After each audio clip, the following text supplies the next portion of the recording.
Love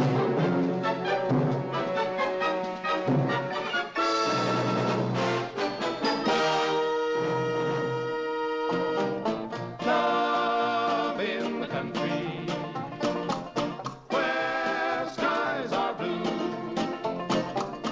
All you'll be dreaming of are the birds and the bees and the flowers and the trees till you're up to your knees in love. There's a tree house in the meadow below the mountain peak, the perfect place for lovers when they play hide and seek. There's a covered bridge at Cripple Creek where the horses always stop. Between the tree house and the covered bridge, that's how Mom and Pop are making love in the country, where skies are blue. All you'll be dreaming of are the birds and the bees and the flowers and the trees till you're up to your knees in love. There are roses on the trellis and the scent of new mown hay. The clinging vine is jealous on the fence across the way. There's a great big yellow moon above and a breeze to sing a song. Between the roses and the yellow moon, a fella can't go wrong if he makes love in the country, where skies are blue. All you'll be dreaming of are the birds and the bees and the flowers and the trees till you're up to your knees in love.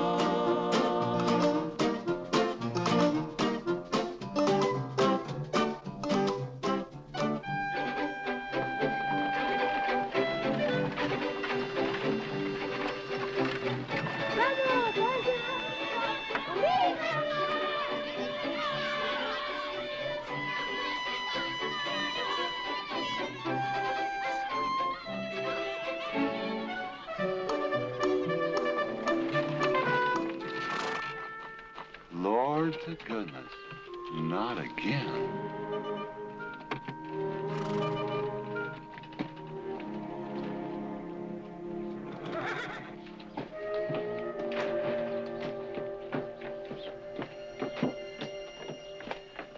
Howdy, Drago. Morning, Curly. Makes 7 times this month he come home swoggled. 6. 7? 6. Once was his birthday. That don't count. Give me my bucket. Didn't have anything for breakfast but 2 raw eggs and a mug of honey. No. Curly, Yes, boss. don't say it's a fine morning or I'll shoot you. Get out of here, Bunyan. Good morning. Morning. Carlos, what are you doing up there? I hope I get it this time, Mr. McLintock. My brothers, they got the big hats already.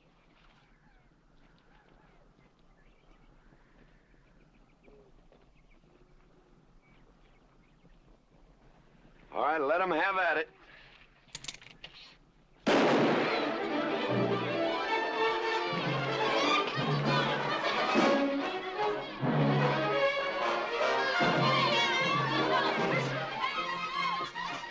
Get over it. Did you let me drive? You promised me you would sometime. No, yeah. Boss, you better watch that turn onto the road. You're gonna kill both of us one of these days. Thank you, Mr. Boss.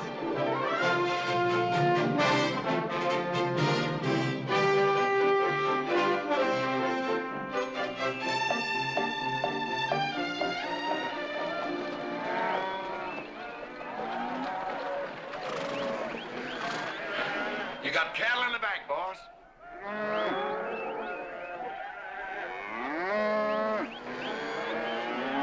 Yeah. Give it up, yeah.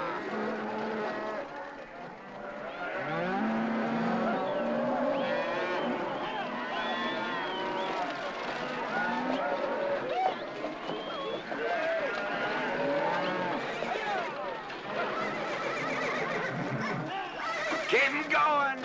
15 cents a pound all the way to Kansas City. Yeah, yeah.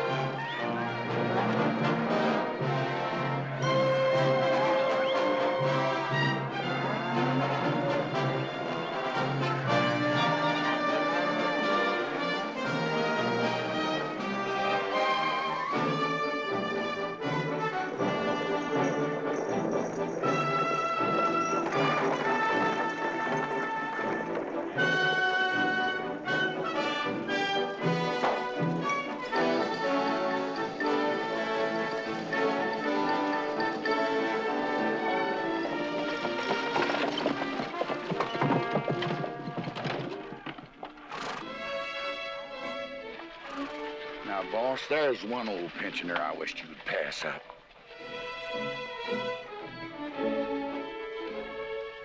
Bunny? Yeah. I knew where I'd seen his face before. He's an old timer. He's just been around town a couple of years. Oh, you have no milk of human kindness. Morning, Mr. McLintock. Morning, Bunny. Well, I can see you're in good health. Never felt better. Contrary to what you may hear. Me, my kidneys ain't what they used to be, and my liver's been leaving me billies. Drago?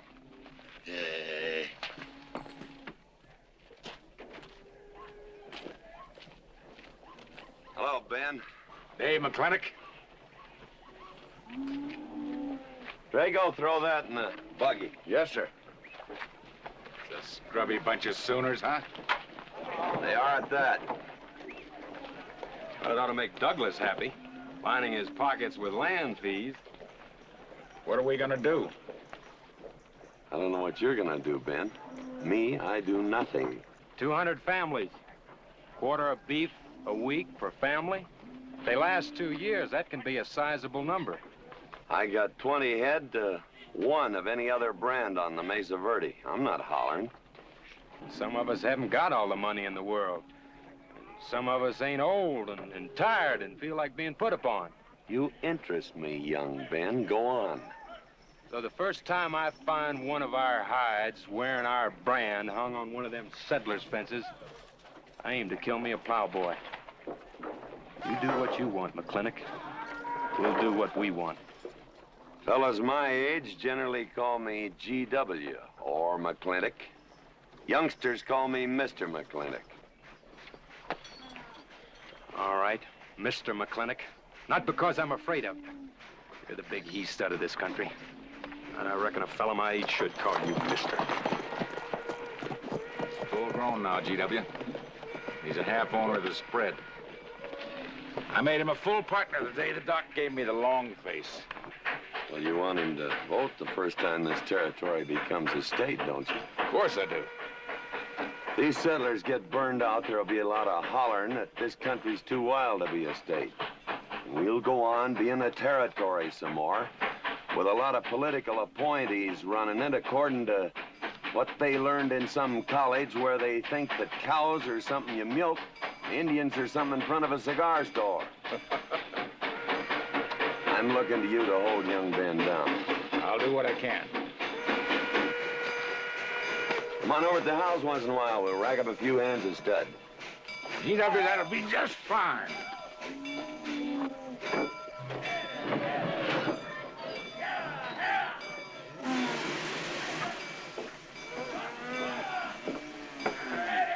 It's a nice morning, ain't it, boss? Everybody's entitled to their own opinion. Like that again, eh? Here's something that'll cheer you up. About 1,000 head. I figure they'll bring about 1,250. They're not as fat as I'd like to ship. They all off the North Range? Yes, sir. Settlers. Every one of them with a plow and a Bible. Not the slightest idea what the range is for. Drago! Drag out that hog leg. Yes, sir. Give me some attention. Yeah! People! People! People! People!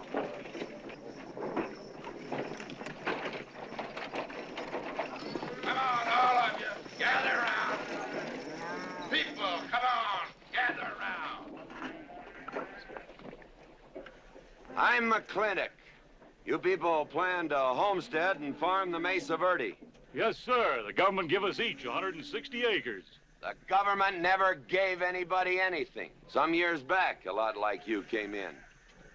You had a pretty good first year, good summer, easy winter. But the next year, the last rain was in February. And by June, even the jackrabbits had sense enough to get off the mesa. Folks, do you know who that is? That's McLintock. George Washington McLintock. I told him that, Douglas. He controls the water rights on 200 square miles of range. You know that lumber you got? It came from his land. Cut by his loggers and milled in his mills. Douglas, I come close to killing you a couple of times when we were younger. Saddens me I didn't. Can you imagine a man who owns all that? Oh, and mines, too. I forgot to mention them. All that. And he's begrudging poor people a measly 160 acres. That right, Mr. McLintock? You begrudge us a little free land? There's no such thing as free land. If you make these homesteads go, you'll have earned every acre of it. But you just can't make them go on the Mesa Verde. God made that country for buffalo. Serves pretty well for cattle. But it hates the plow. And even the government should know that you can't farm 6,000 feet above sea level. Any trouble, Mr. McLintock? No trouble, Jeff.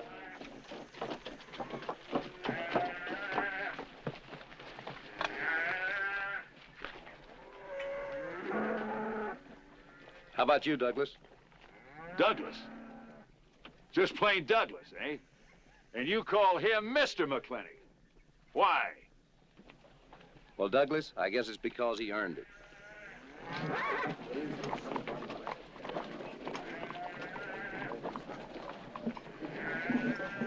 Mr. McLintock? Yeah? I'm a good hand with cattle, Mr. McLintock. I'd like a job. Well, you look strong enough. You come in with those Sooners? Well, yes, sir, but we don't have a homestead. Can't use you.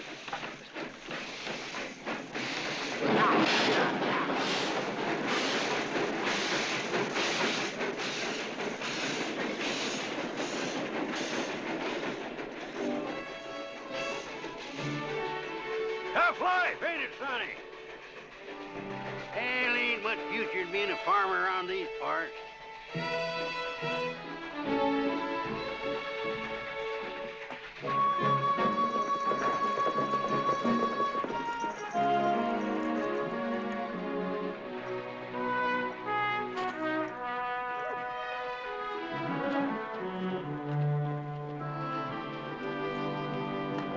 Ladies, this is the finest Chantilly lace available anywhere. Chantilly, Mr. Birnbaum. Well, believe me, it's the best. Oh, excuse me, please. Look around. Take your time.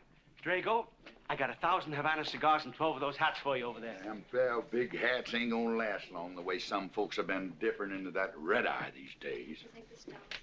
Uh-oh. Good morning, GW. Good morning. I stole some stick candy. Please, help yourself. Come on in.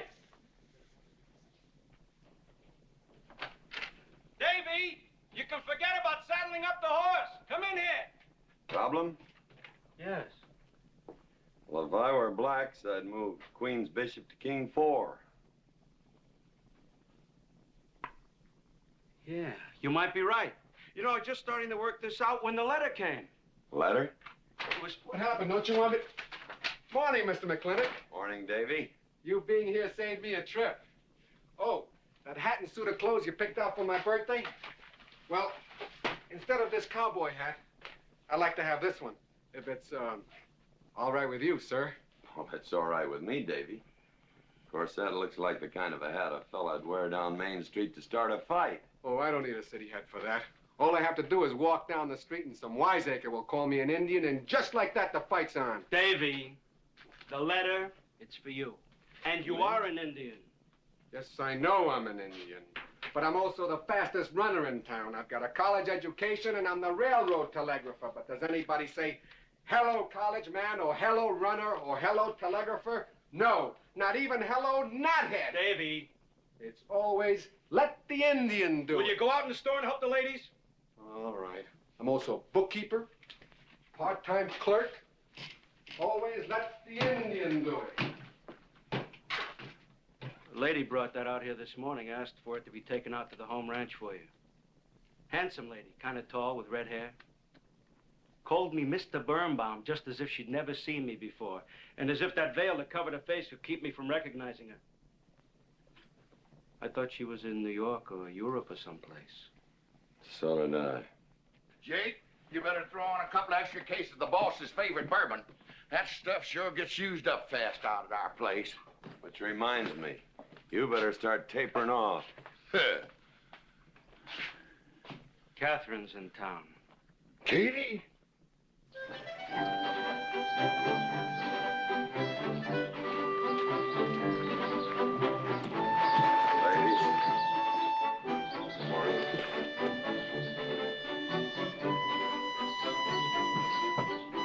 Morning, Mr. McClintock. Morning, Mr. McLintock.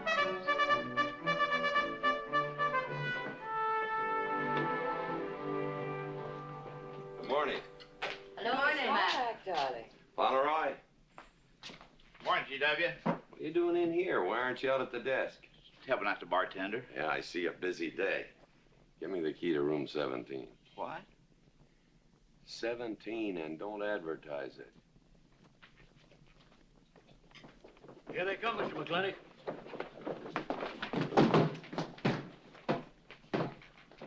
Set 'em up. Beer, whiskey. Day off? Off day. Wonder what he's so preoccupied about. Haven't you heard? No, what? Katie's back in town. Katie? Yes, dear. The social arbiter. Well, hi, Sonny. Good morning. Oh, He sure is a polite one. Mr. McLintock, I don't want to bother you. I'm sorry, boy. I told you, no job.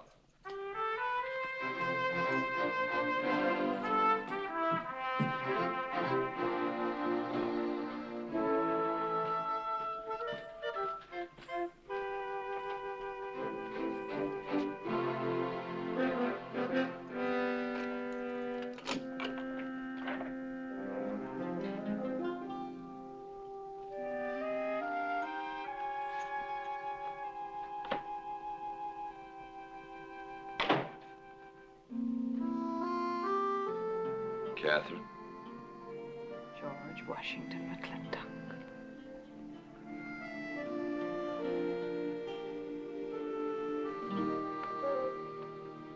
I thought you'd want this.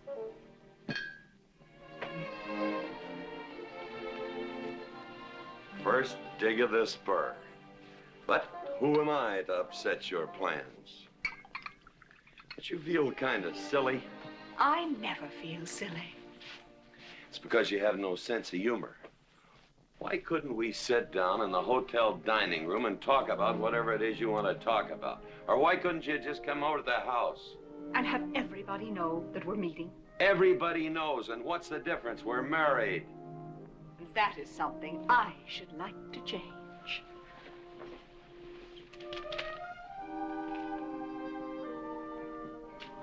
You know the answer, Katie. That isn't why you sent for me. Let's get to the rat killing. That's just the kind of remark that's always endeared you to me. Let us open the discussion. Very well. Our daughter is coming home in a few days. Rather, she's coming here. It was just a slip of the tongue that made me refer to this ugly hamlet as home. Our daughter. Is it so hard to say her name? It's Becky. Rebecca! I hate that name. Anyway, she's coming home. And I hope to persuade you to let her live with me. Part of the time in the capital, part of the time in New York, and, of course, Newport during the season. You're whistling in the wind, Katie.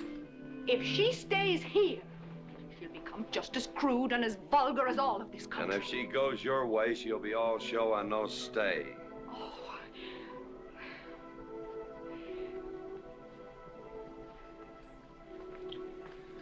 No go, Kate. I hate you. Oh, how I hate you. Half the people in the world are women.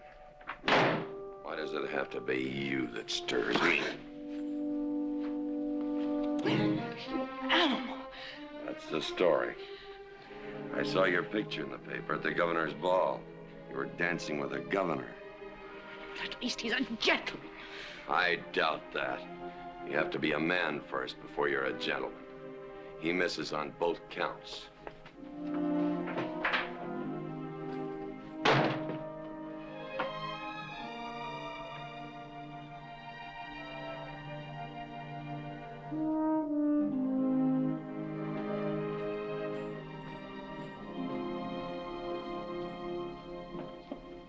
Hey, Sonny, you gonna ask him again?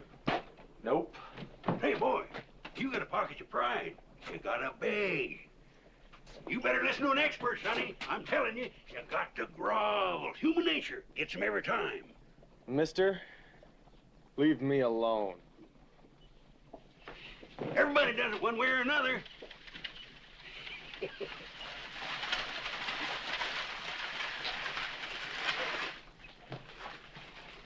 About that job, Mr. McLintock.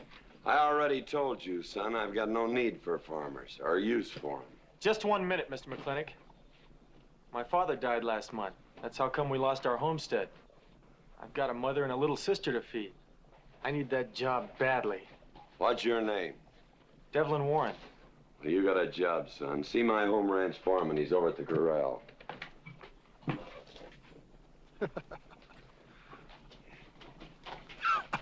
Step down off of that carriage, mister.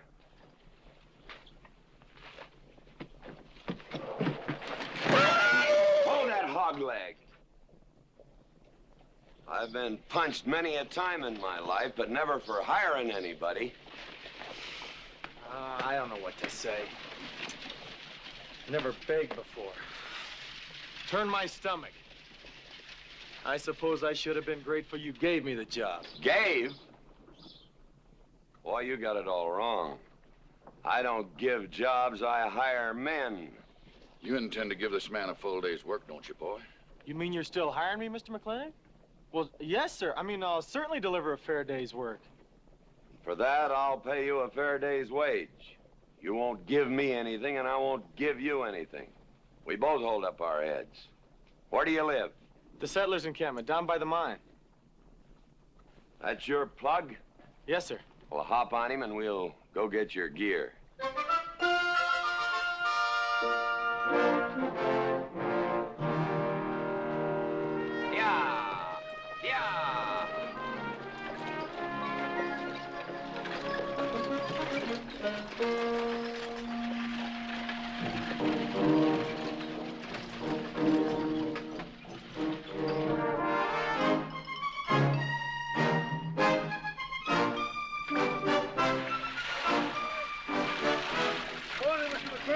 Morning, Mr. Poor Boy.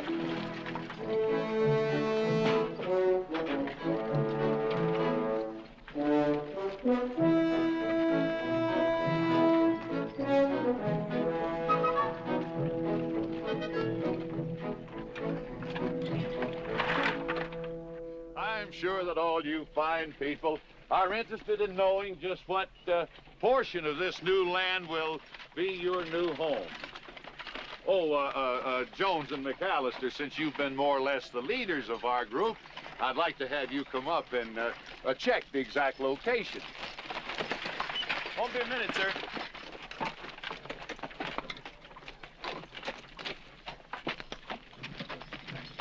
Go after that boy and give him $30. Tell him McLintock pays these riders a month in advance. From the looks of things, they could sure use it, too.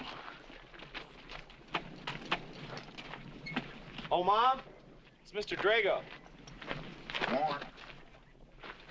Well, and what do we owe this visit from the cattle baron? I've got a touch of hangover, bureaucrat. Don't push me. Oh, Backlund!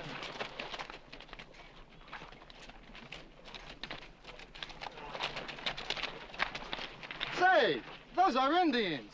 Are there Indians in this homestead land? Friendly Indians, my boy. Oh-ho, Backlund! Oh, running buffalo!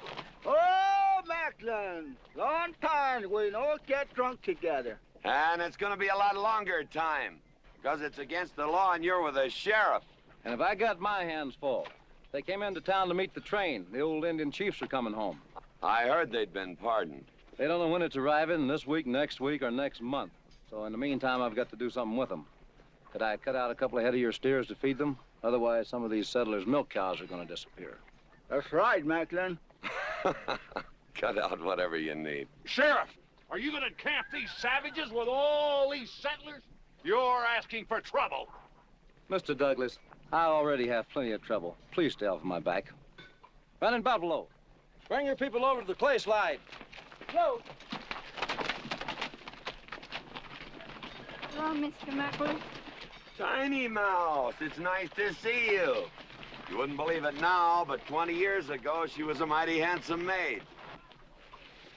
20 years ago, you thought so too, Mr. Douglas.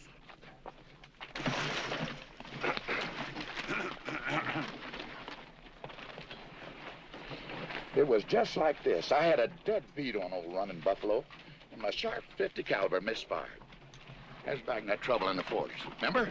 I remember. Hey, you want to tell you something come directly from heaven? No.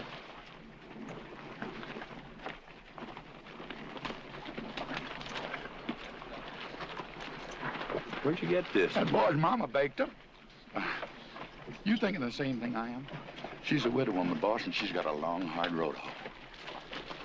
Hire her.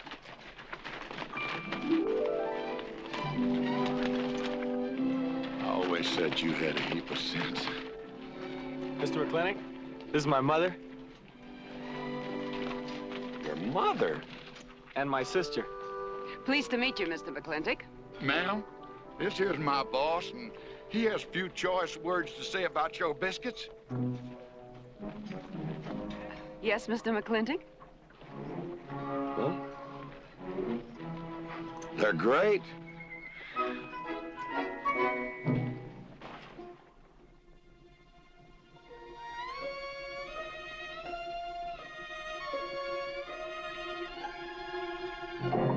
Well, you old can-knees reprobate, how about it? You fire me?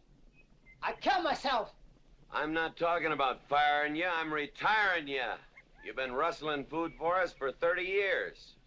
We're gonna put you out to pasture. All you'll have to do is give advice. Be one of the family. I'd kill myself. I may save you the trouble. But, Ching, you kill yourself, I'll cut off your pigtail, and you ain't never gonna get to heaven. I'll be one of our family. I give you my solemn word. But you call me family. Drink too much, get in fights, yell all the time.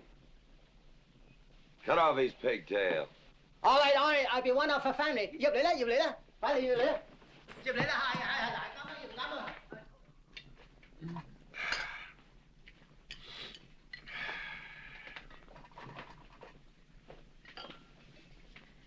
I hope everything is satisfactory. This is such a big house, it'll take me a while to get used to things. Now, please don't hesitate to tell me if anything is wrong. No bird's nest soup. Otherwise, just fine. Everything on nicely, finally. ma'am? Best apple pie I ever had. Curly's right, ma'am. Hated to leave that last bite. Shall we celebrate with a drink? Carlos, come in and help me with the dishes. Alice, you want to help too? Yes, Jacob. All right, pitch in. Now, I'll wash and you kids can dry. Is that good here?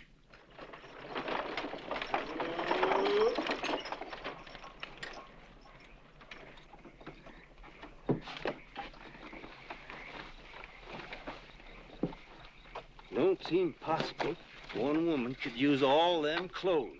You keep a civil tongue in your unprepossessing face. Yes, ma'am. And unload my baggage, please. Yes, ma'am. By the way, what does that word unprepossessing mean?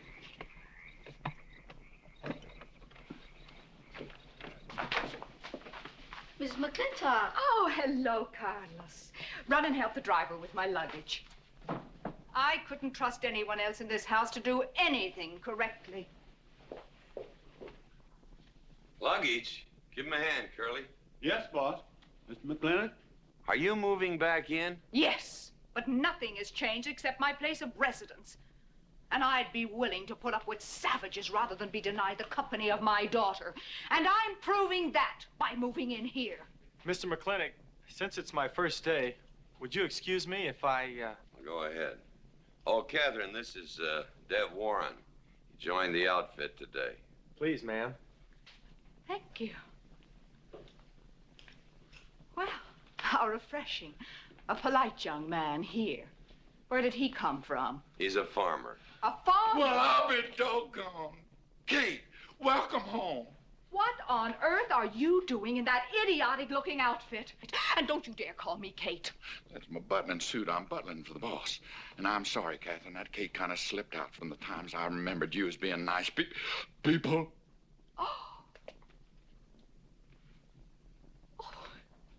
Are you going to stand there with that stupid look on your face while the hired help insults your wife? He's just ignorant. He doesn't know any better than to tell the truth. And I can't help this stupid look. I started acquiring it as you gained in social prominence. Mrs. McLintock, where do you want I should... What? Put him in the master bedroom. Yes. But move Mr. McLintock's things into another room. Oh, the one back of the stairs would be best so that he can't wake up the entire household when he comes home every night. Just before daybreak. Yes, ma'am. Oh, excuse me. Here's your cigars, Mr. McLintock. I am Mrs. McLintock. Catherine, this is the cook. This is the lady does the cooking for us. Mrs. Warren, Mrs. McLintock. How do you do? Very pleased to meet you, Mrs. McLintock. Very pleased. Likewise. You see, I just came to work here today, and I guess I jumped to the conclusion that this was a bachelor's household. It is, and then again it isn't. I will explain so everything will be quite clear, Mrs. Wallace. Mrs. Warren. Mrs. Warren, it has been a bachelor's household for quite some time. And it will be again just as soon as I am out of here, which will be as quickly as I can make arrangements to take my daughter back east with me. You see, she's coming home from school in a few days, and then we'll be off together, and you can return to conducting yourself as you consider proper in a bachelor's household. Katie! Shut up! Until then, I am mistress in this house, and I will give the orders. I want my breakfast served in bed. Let her. Ain't you gonna say nothing, boss? Breakfast in bed. No. 1 poached egg, tea, toast. Oh, GW. As soon as my things are put away, I want to talk to you about Rebecca. Yes, Mrs. McLintock. Indeed, Mrs. McLintock. Of course, Mrs. McLintock. The toast, lightly browned and unbuttered. Of course, ma'am. Wait a minute now, boss. Where do you think you're going? I just remembered I got a date. But she said she wanted to have a talk with you. I heard.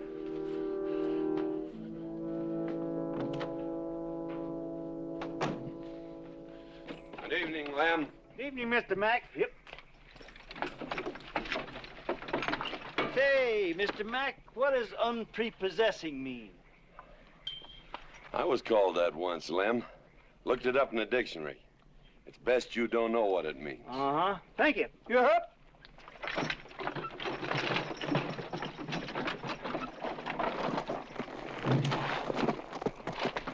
Hey! What am I gonna tell her when she asks where you went? When in doubt, tell the truth. She wouldn't expect that from you anyway. Where's Mr. McLintock gone? There he goes, burning his last bridge. You see a yellow streak about a foot wide running up down his backbone. Well, Mr. McLintock? He ain't afraid of nothing. I once thought that.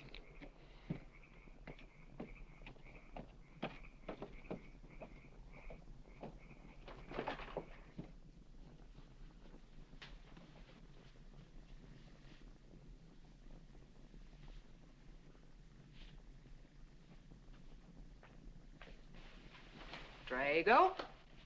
Yes, ma'am. Was that, He took off, lit out. I told him I wanted to talk to him. Yes, ma'am. I was standing right over here when you said it, and I was standing right out there on those front steps when he walked up to a horse, grabbed a hunk of mane, stepped up on him, and sunk spur. Where did he go? Last time I saw him, he's going east. But you know him, he's liable to go north, south, or west. Get me a carriage. Yes, ma'am, but... But what? Maybe you shouldn't follow him into maybe where he's going into. What does that mean? I don't know, but I wish I hadn't said it. Just get the carriage. Yes, ma'am. What happened? Get the Bruce. Baruch? Hitch it up. She wants to go to town. But Mr. McLintock never said anything to me about it. Look, young fella, I'm the ramrod around this place, and you better start giving me a yes, sir. You're gonna get the roof of this house pulled down on your head. Yes, sir.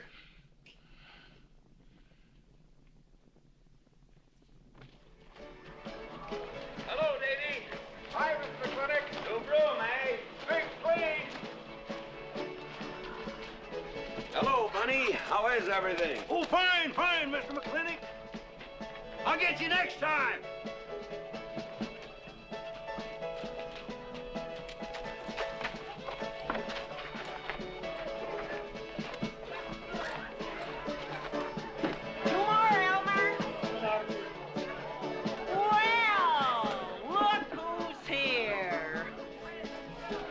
Murphy, Mac. Same as usual? Ladies. Evening, GW. Jake? Wrong move. What? Chess problem. Queen's in danger.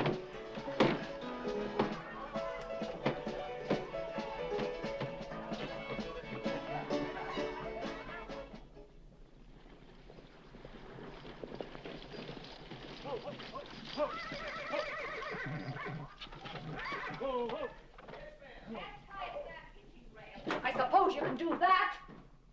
Camille, you're on your own. Mr. McLintock?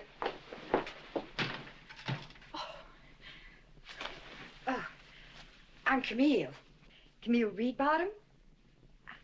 I'm learning the game of chess. Thought it would give me something to pass the time. See, I have nothing to do all day long, and I just remembered something.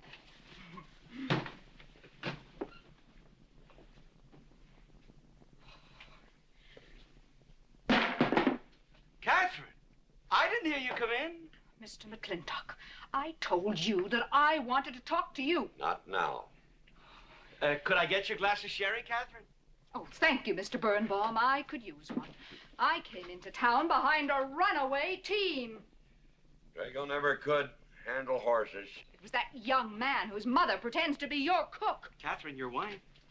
Oh, thank you, Mr. Birnbaum.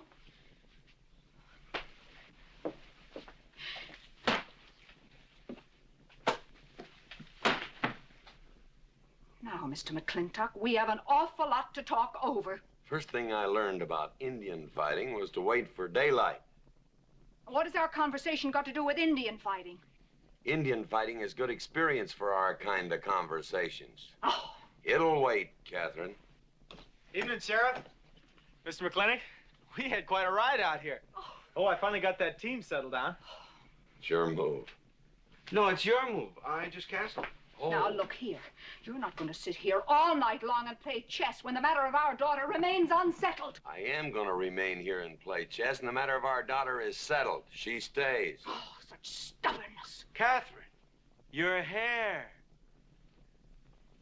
Oh, it is a mess after that awful ride. No.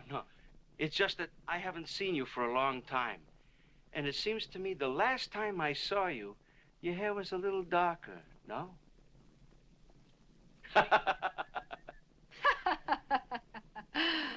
It's a funny thing the tricks a man's memory will play, huh? Mr. Birnbaum, I think that you've completely lost your mind. You have done something to your hair. I have not. If I had, it'd be none of your business. I'm certainly not going to put myself in the place of those blondine trollops that you seem to prefer. Take it. Huh? Oh. Fill it. Oh.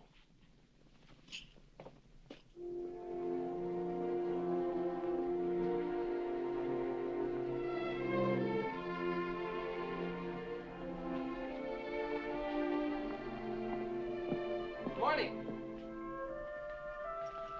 You fellas still at it all night? A McLintock never quits. But a Birnbaum has to. Besides, the game is over. You got me. Oh, no, Mr. Birnbaum. You still got a good game. Oh, you play chess? Please, take up.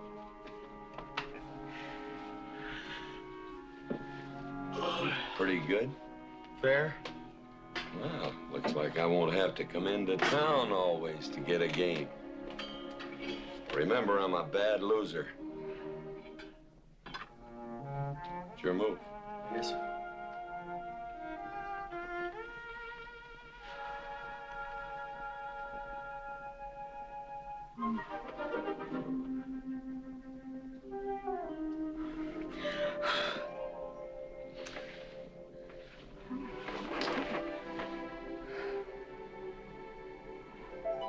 Good morning. Good morning. Oh, it's not morning already. Mm-hmm. Cup of coffee?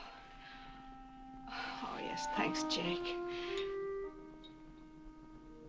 You're welcome, Catherine. Got any cream? Canned cow's milk. A Mountain Dew. Good old condensed milk. That reminds me. I was cleaning out my desk the other day. I found something I wanted to return to you.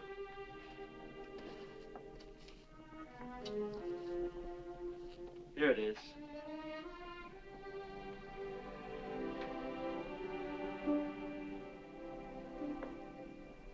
It's a medal, remember? From the President of the United States of America to First Sergeant Michael Patrick Gilhooly for bravery above and beyond the call of duty. It's your papa. Reminds me of the first time I ever saw you. It was over 17 years ago. You walked into my store, not much bigger than the bundle you were carrying. And in the bundle was the most beautiful baby I ever saw. And was she hungry? You walked all the way from Superstition Creek just to trade me that medal for a case of canned milk. GW was off somewhere as usual, fighting Indians. Sheriff! Sheriff Lord! Well, have you seen the sheriff? Kind of early for him. To try his house? Why didn't I think of that? Looks like Birnbaum's is open. Maybe somebody in here knows. So there you are, Sheriff. I told you you were headed for trouble. Trouble? I want to know by whose authority you let those Indians stay in town. Those savages are wards of the government, and I am the representative of I that told Sheriff Lord that he could put him up down by the clay side. Because the town's named after him, he thinks he owns it. Well, you check the books in the recorder's office, and you'll find I do own a fair piece of it. Agard, if you knew anything about Indians, you'd know that they're doing their level best to put up with our so-called benevolent patronage, in spite of the nincompoops that have been put in charge of it. Those Indians need my permission to leave the reservation. Those chiefs have been giving orders all their lives. It's pretty hard for them to understand that they have to hold up their hand like a schoolboy in a classroom.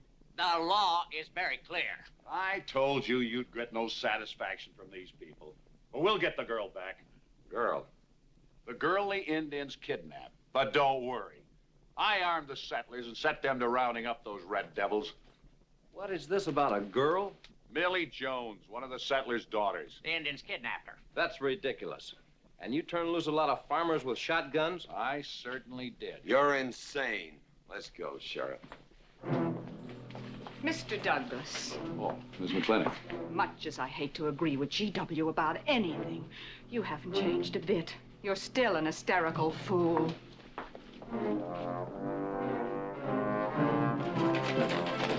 Come into town, I got worried. What about? Thought maybe Katie shot you.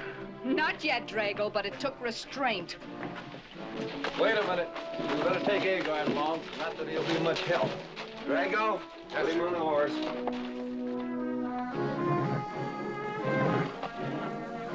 Just a minute. Well, I'll drive. Yes, ma'am. Agard, what are you doing? Agard, this is serious. Stay with him, Agard. Stay with him. Agar, will you stop showing off and getting this buggy? Mercy. Mercy. That horse is a little green.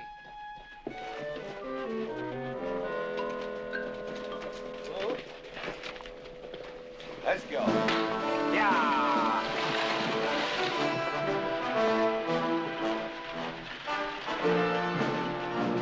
Just where do you think you're going? Don't use that range, boss. Tone of voice with me.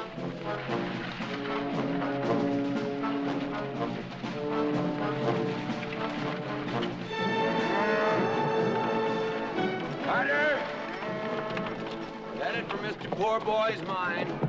Mount up some riders. Right, boss.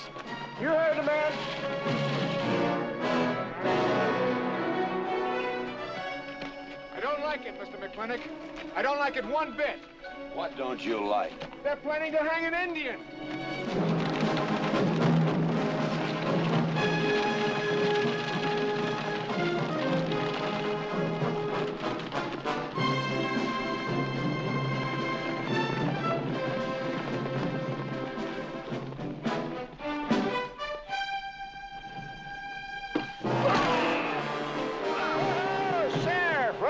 Johnny, where's the whiskey? Hold that! Not so fast, Mr. Boss of the whole country. Unless you want to wear a big hole in your middle. How long is GW going to let that cheat-chalker push him around? That cheat-chalker has a sawed-off shotgun. How do you know she didn't wander off someplace or meet some fella or something? What are you saying? That I didn't raise my girl right? That she'd wander off all night with some man? There's a lot of things I'm not saying to you, mister. Well, you got a sawed-off shotgun in my middle. But how do you know this Indian had anything to do with it? She's gone, ain't she? She's gone. Pa! Pa! I'm over here! Pa!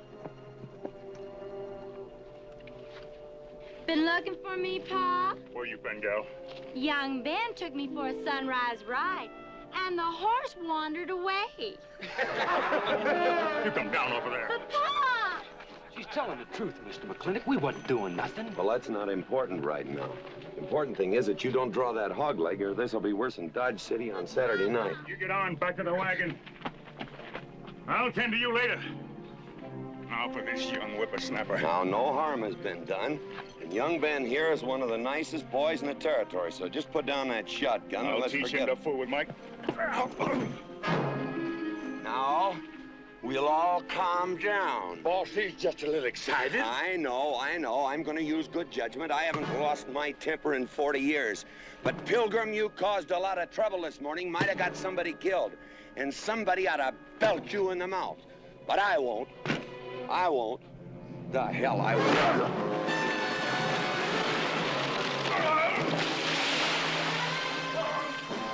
McLintock Rider!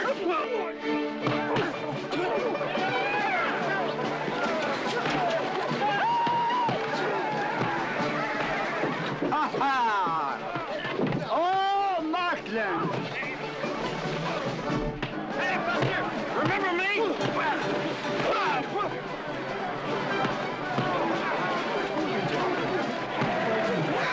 Hello, sir. Nice party.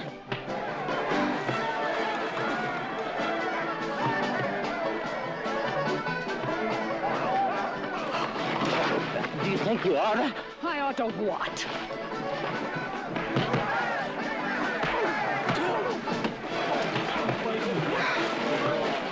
Why, you think?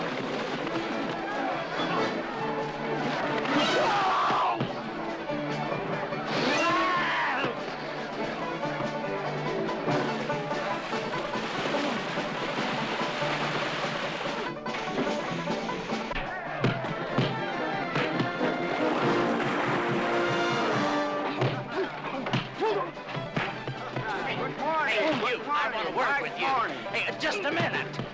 What do you do? My glasses. Hey, now stop this or you'll be sorry.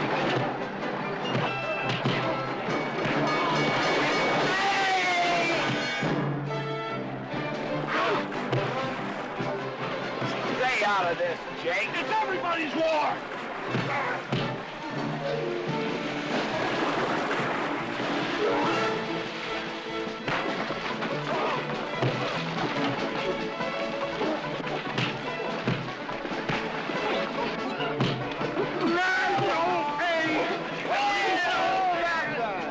Where's the whiskey?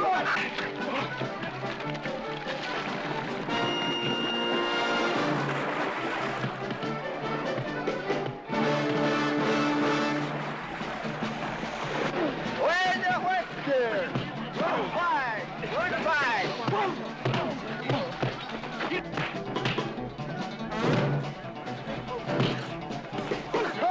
Sorry, McLintock. Oh, Matlin. Thanks. Ha-ha, it's very funny. Yeah, very funny.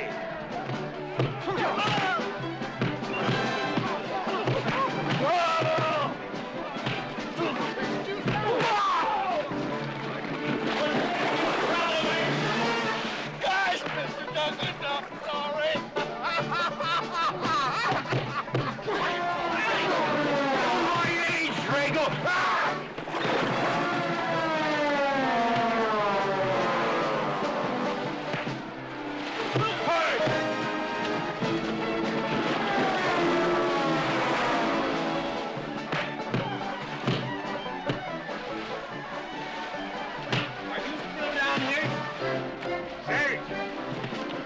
I swanted away, huh? Honest, Mr. Jones, honest. Oh, get out of my way. Nice left. Thanks. I went to college. For this, you don't need college. You're not getting me down there.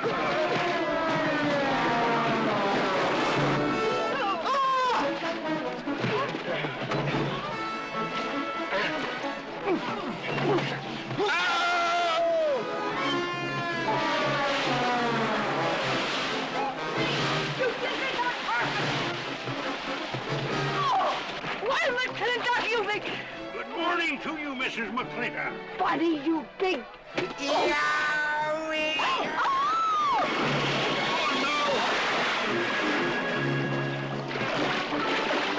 G.W. McLintock, you big big clumsy.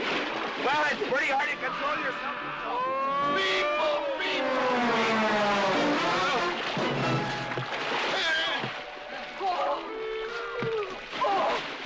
Oh, Macklin! Oh, Macklin! What's party?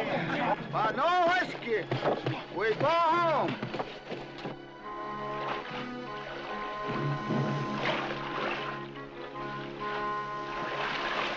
You and your friends. Well, we at least saved your hat. Oh.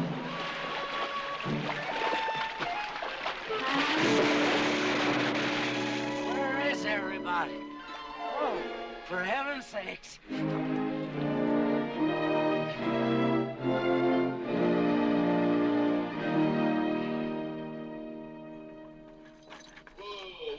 Drago, will you never learn how to handle a team? Yes, ma'am, I'll sure try. I'll tell you that now. Try me family. You want to lose your pigtail? I lose face. Lousy lot of tips. You want to lose more than that. Kate, Yes? we could be a big help to one another. Like what, may I ask? Well, we could wash the mud off of each other. We used to have quite good times doing that sort of thing. There are a lot of things we used to do. Good night, Mr. McLintock.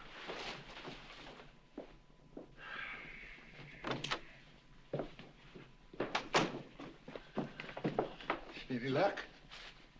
What are you talking about? I mean, divorce. She still want it? Yeah.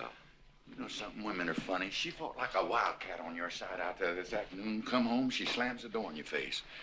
That divorce business, is that what you get when you pay a woman not to live with you? That's about it. Some women I've known it'd be worth it. You know, if we had any moral character, we wouldn't be standing here covered with mud drinking when we should be washing. G.W. Drago.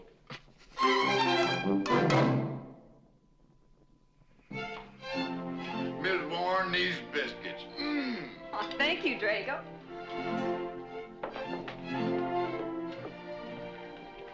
Good morning, Mrs. Warren. Good morning, Mr. McLintock. Breakfast for the boss? If that's the way you want it, Mr. McLintock.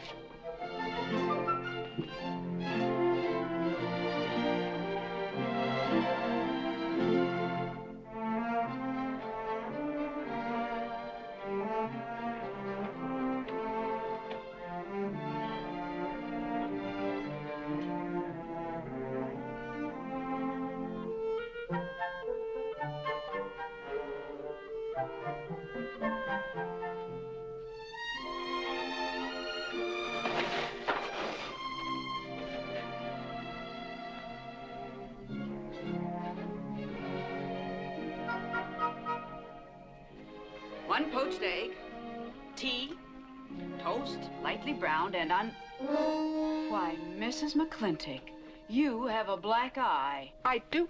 Ooh.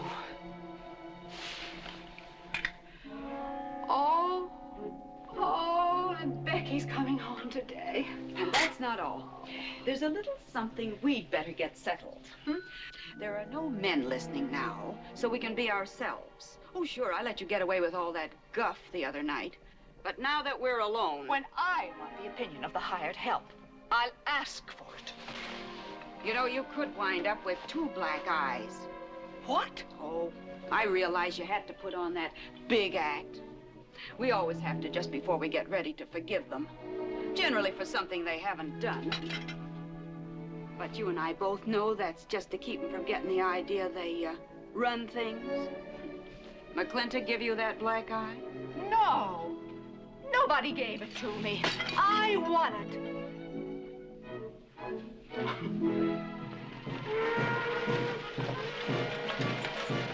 Morning, Davy. Morning, Mrs. Beach. Mr. Beach.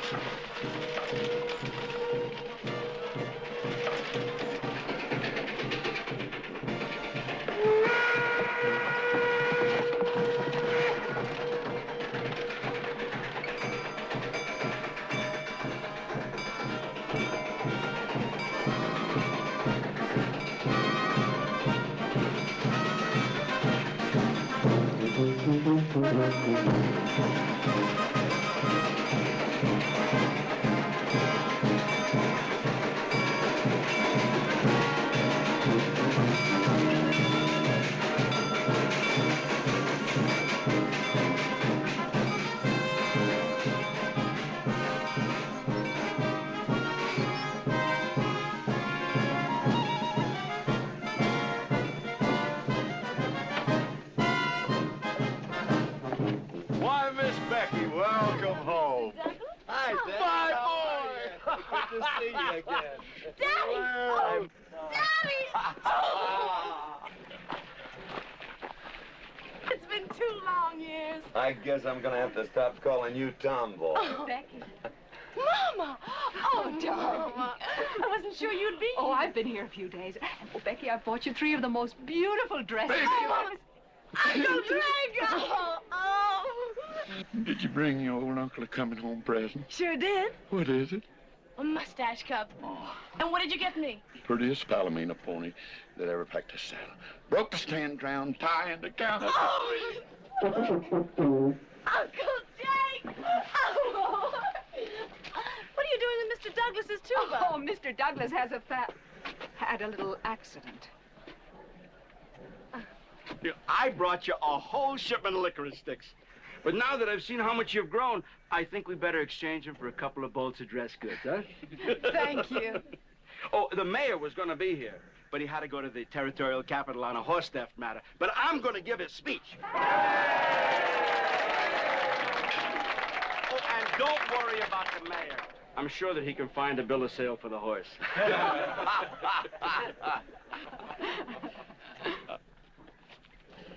Ladies and gentlemen, we are here to welcome the fairest... What am I doing? We are here to welcome back the prettiest girl that was ever born in McLintock, or in any part of the territory.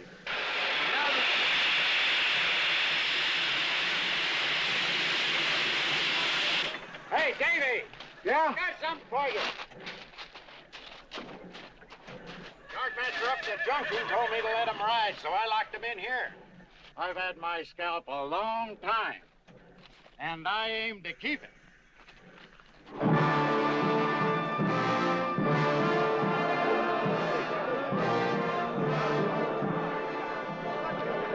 You're up to here.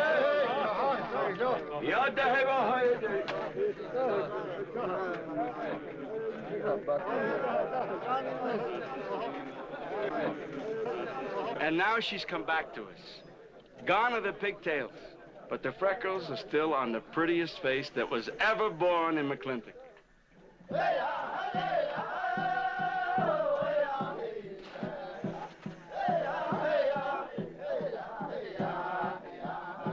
Hey, that's Puma. And it's true. The government did turn them loose. Good old Puma. I'll never forget when he brought GW home. Your father had a hole in his chest and 104 fever. Of course, they weren't very mannerly about it. He came past the house at a high lope and threw him on the doorstep. And you do remember them good old days, don't you, Katie? Catherine.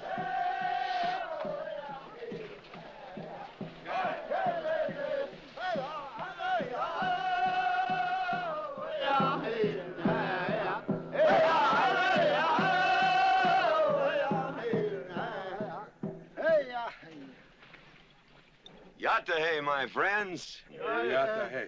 Puma, honored enemy. Does big McLintock forget, also blood brother? No, I'll never forget that. All wound. Does it hurt still? I feel it when it comes on to rain. An inch higher and I wouldn't have had to worry. Our big McLintock, that was remembered fight. We return with news. Our people have more trouble. You see, I learned good English now, big McLintock. Learned in white man's jail. But we would have you talk our cause at government hearing. I understand that Governor Humphreys is going to preside at that meeting.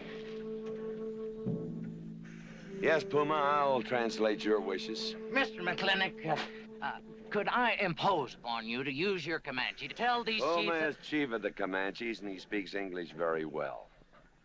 Oh, well, your people will have to follow my instructions to the letter. It is the law of the land. Well, now, just a minute. Well, for heaven's sakes.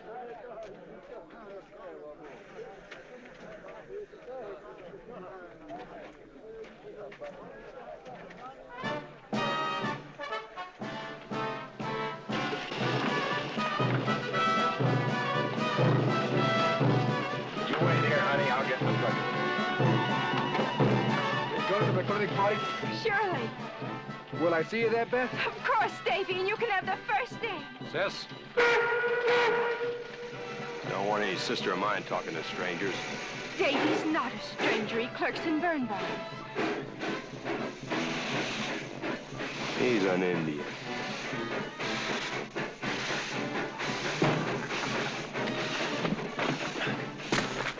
Darn you, Drago!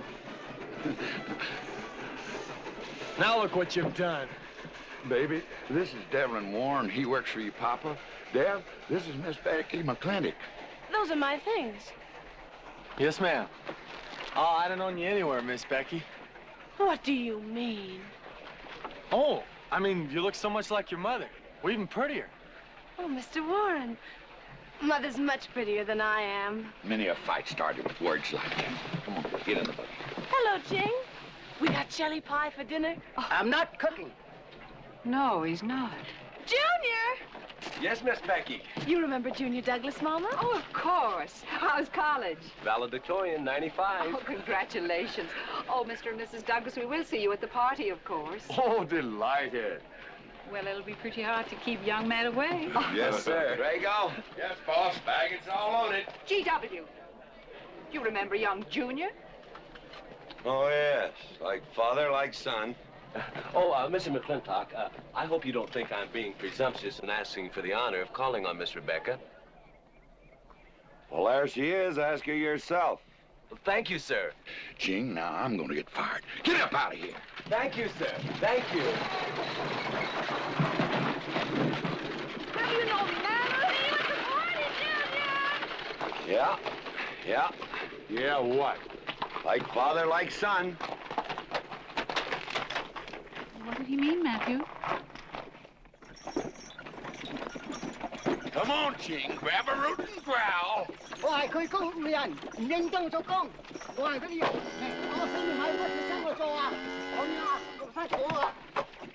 you're doing a good job, Miss McLintock. Thank you, Miss Flora. Deb, when you're finished there, go over and help Drago with the beer cakes. Yes, Mom. Deb, could you come and help me a minute?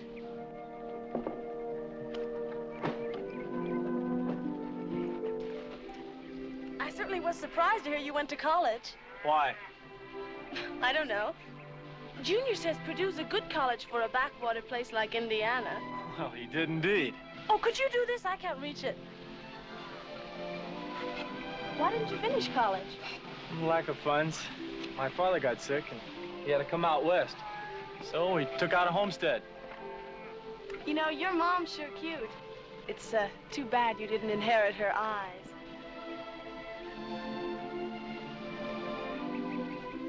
Well, you'd been lucky if you'd inherited a few things from your father. Oh, really? For instance? It was common sense, for instance. Common sense? Yeah. You don't see him being fooled by some dude like Junior Douglas. Junior's not a dude. He's nifty. This needs a woman's touch. And besides, he got a letter at college. What sport? Glee club. Very strenuous. Don't you dare hug me! I have no intention of hugging you.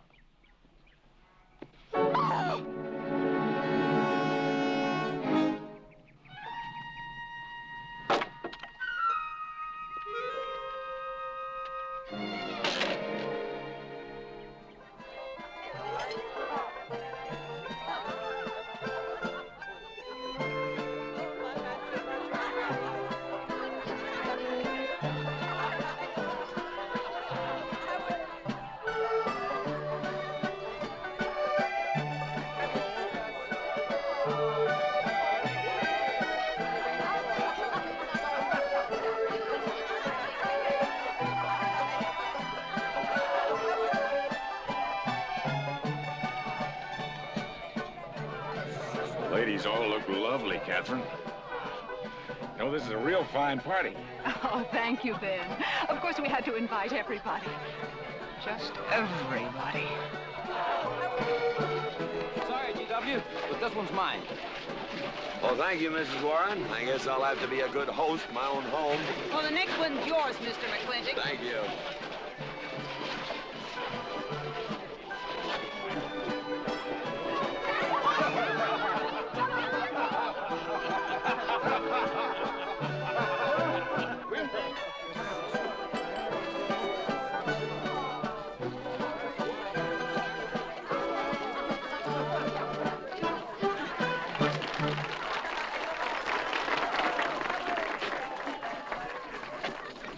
Drago, go and do what I told you to do.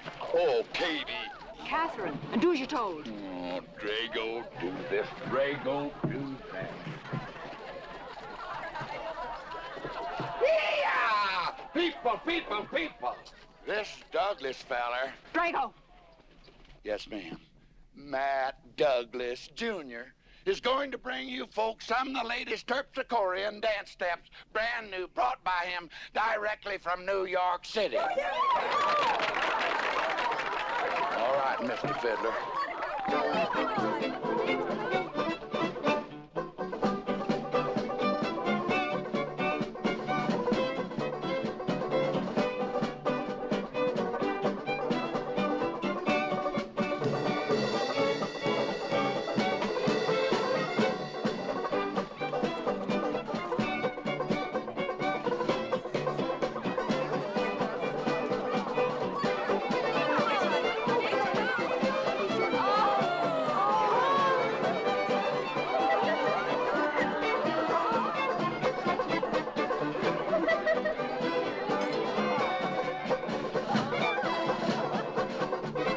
Give me a whiskey. Put Williams on board. What? Just turn a 10-gallon party, boss. We'll run out of whiskey. Well, I can take care of that, Shane.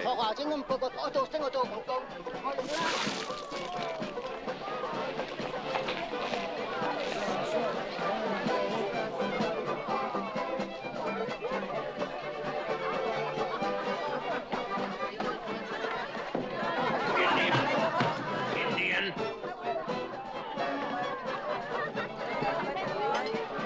And you still got any ideas about asking my sister to dance? Get up and we can do this all over again. Yes! That's enough. You fought it. It's all over. Quit butting in, Birnbaum. He's a hired man, not your son. Look, you fought him fair and square. I don't think it was so fair and square. Well, you want to take up where he left off? If I did, you wouldn't find it so easy.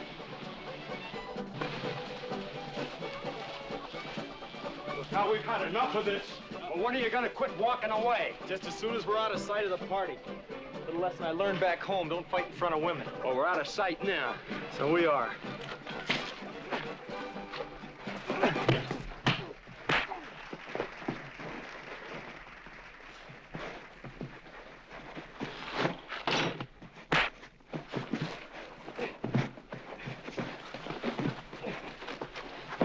Such vulgarity. Someone should do something about it. You're right. Absolutely right.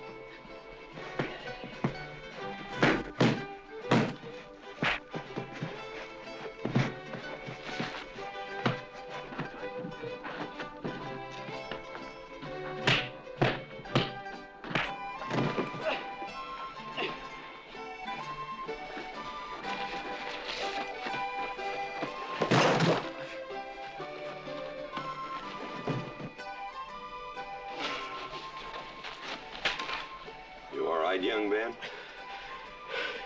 I'm all right, Mr. McLintock.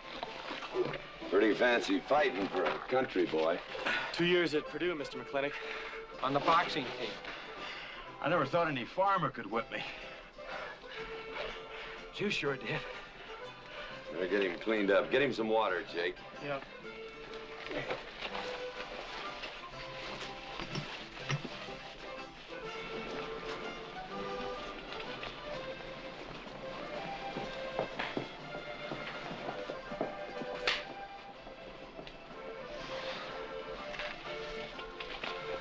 Get yourself cleaned up. Go ask that girl for a dance. Who? Oh! Did I miss one? Where is he? I'll find him, that young whippersnapper. Trouble. Where is that farmer boy? Where is he? Where is he, G.W.? Oh, so you're the young farmer boy that whipped my nephew. Well, I'm Fauntleroy Sage, young Ben's uncle. Well, I'm no farmer, but if you're young Ben's uncle, yes, I whipped him. And you're intruding. What's intruding mean? Butting in. Oh, so he's insulting me. Well, then I got another reason for walloping him. Besides, on account of him thrashing my nephew, young Ben. Fauntleroy, you can't get mixed up in these youngsters' quarrel. Family honor. I can't have said a farmer whipped a sage. You're twice his size. Don't let that bother you, Mr. McLintock. Mr. Fauntleroy insists. I'll just have to teach him the same lesson.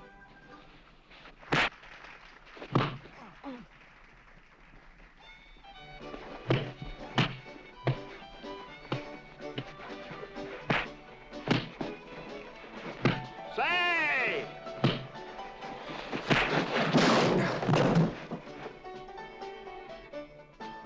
Sorry, young feller. Hate to have to do that, young fella. No hard feelings. Not yet. Not yet what? I mean, that isn't all. Now, wait a minute. Fauntleroy, we're gonna make this a fair fight. Of course we are. Of course we are, G.W. There'll be none of this. I wouldn't do that, G.W. You wouldn't do... No, I wouldn't do that. And Dev, I don't want you kicking Fauntleroy in the knee. He didn't do no such thing. And none of this nose twisting. He's all yours.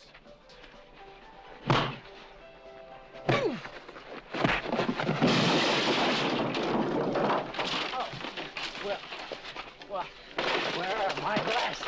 You all right, young feller? Ouch! I'm all right. This Indian agent will stop stepping all over me. I beg your pardon, G.W. You're just funning me. But I want you to know that boy fought me a fair fight. Well, I'm glad to hear that, Fauntleroy. Here's my uncle. Fauntleroy, what have you been doing? I hope my uncle didn't bother anybody. No bother. I think we'd better join the ladies before they get curious. Drago. Fauntleroy, let's line them all up for a dosey-do. Jake, you think tincture of arnica would help? Could be. Used to help you. Gentlemen, to the medicine cabinet.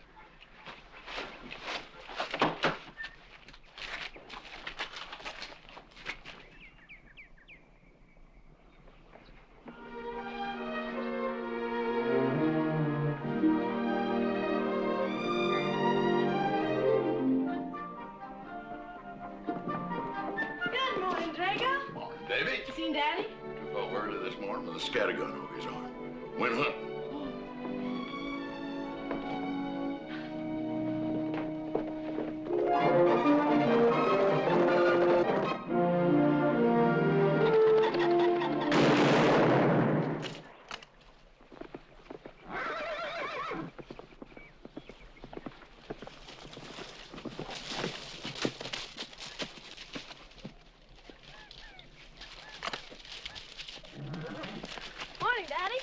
Good afternoon. What gets you out so early? It's something I have to get straight in my mind. Yeah? What? Mama?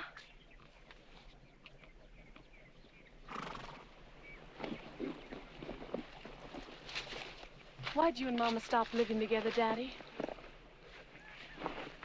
Why'd you separate? Aren't you going to answer me? No. It's sort of my business, I think. I don't. Is it another woman? Usually is. At your age, you always know what's usual. Is it Mrs. Warren? Becky, I don't want to start laying the law down your first day back home. But I'll have no more such talk. First time I ever saw Mrs. Warren was last week. She has a job here at which she's very good. And I hope you'll have the good manners to not pry into other people's business. Your mother's and mine. Pretty good shot, Daddy. Oh, I can understand your trouble. Mama's often so, well, so petulant. Petulant? You learned a lot of words back east, Becky. Wish to God they'd have taught you some meanings. You were only about 6 months old when your mother stayed alone with you in a sod hut under 8 foot of snow, while I moved the herd 300 miles south to try and save it. Saved about half of it. You were a little more than a year old at the time of the great Comanche raids. We stood off 500 Plains Indians for 9 days. Petulant, Becky? I think you better go on home. See that Ching gets those birds.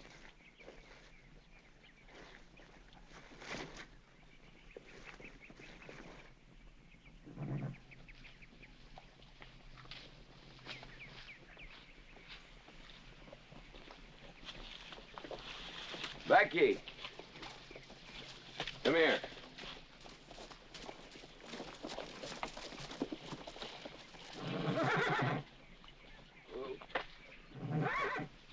There's something I ought to tell you. Guess now's as good a time as any. You're gonna have every young buck west of the Missouri around here trying to marry you. Mostly because you're a handsome filly. But partly because I own everything in this country from here to there. They'll think you're gonna inherit it. Well, you're not. You're gonna leave most of it to, well, to the nation, really. For a park where no lumberman will cut down all the trees for houses with leaky roofs. Nobody will kill all the beaver for hats for dudes, nor murder the buffalo for robes. What I'm gonna give you is a 500-cow spread on the upper Green River. Now, that may not seem like much. It's more than we had, your mother and I. Some folks are gonna say I'm doing all this so I can sit up in the hereafter and look down on a park named after me. Or that I was disappointed in you. Didn't want you to get all that money. But the real reason, Becky, is because I love you. And I want you and some young man to have what I had. Because all the gold in the United States Treasury and all the harp music in heaven can't equal what happens between a man and a woman with all that growing together. I can't explain it any better than that.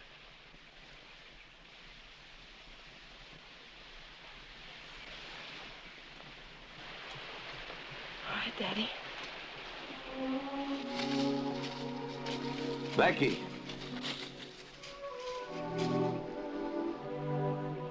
When you're as old as I am, you'll thank me for this. Daddy, I'm full grown. I wasn't worrying about me. I was thinking about you and Mama.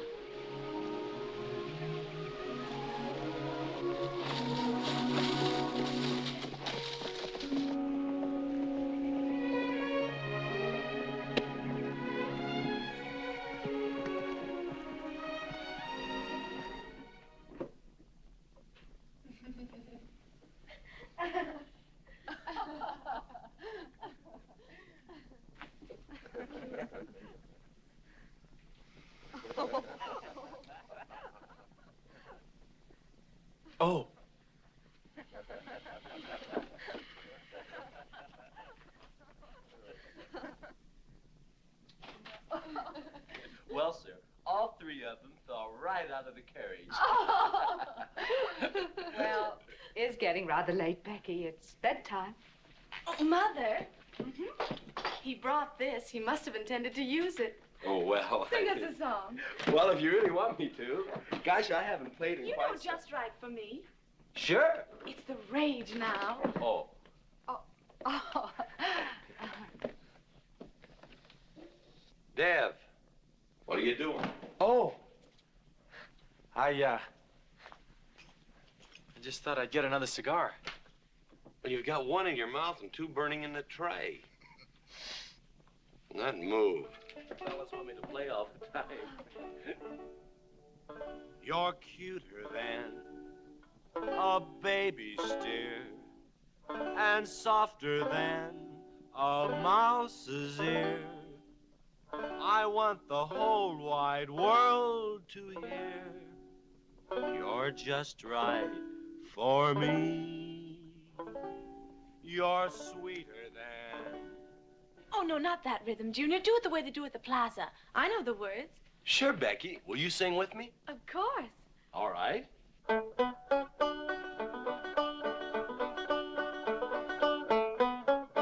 love a man who's witty and smart and clever.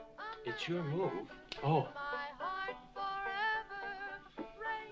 Oh, Deb, you're playing like an amateur. Let's call it an evening. I'd like to know where your mind is tonight. You're sweeter than the early spring, or bluebells when they start to Pretty good.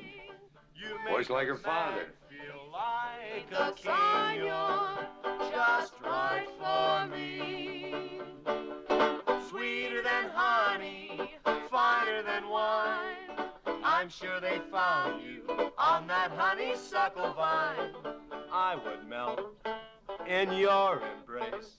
You disappear without a trace. To die like this is no disgrace. This is the time. This is the place for you. Just Right for me.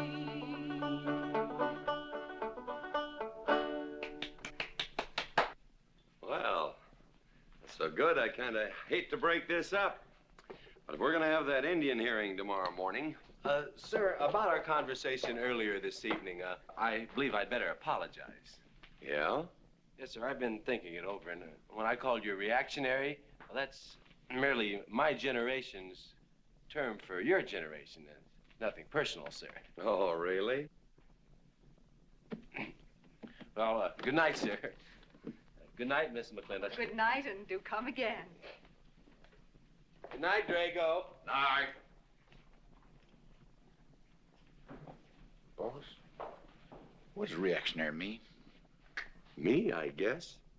He says that anyone that wanted to sell at a profit was a reactionary. Was we reactionaries back in them days when you was selling beef cattle for 6 cents a pound on the hoof?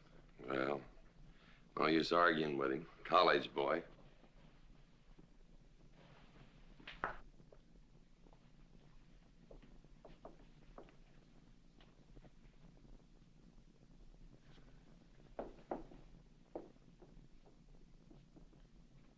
Devlin Warren, if you was my kind of man, you wouldn't let some dude walk off with the prettiest girl west of Denver without putting up some kind of fight. Does it show? Well, what can I do? I'm just one of her father's employees. I'm just a hired hand around here. Every so often, Dev, you spill the strangest ideas. Everybody works for somebody. Me, I work for everybody in these United States that steps into a butcher's shop for a T-bone steak. And you work for me. There's not much difference. Daddy, the most terrible thing just happened. Junior's horse ran away. The one he rented at the livery stable. Tied up a rented horse by the reins. He's probably back in the stall by now. I think we can get Junior something that he can ride. What I'd rather do, Daddy, is drive Junior home in our barouche. It's a lovely evening, and I'm sure Uncle Drago wouldn't mind driving. I would, and I got the kind of manners don't keep me from saying so, just to be polite. I'll drive him home, Mr. McLintock. And you don't have to come, Miss Becky. I'll see that he gets home safely. I can take care of myself. You got yourself a foot, didn't you? Dev, get the carriage. Drago, I'm going with them. Now you got me wrangling dudes.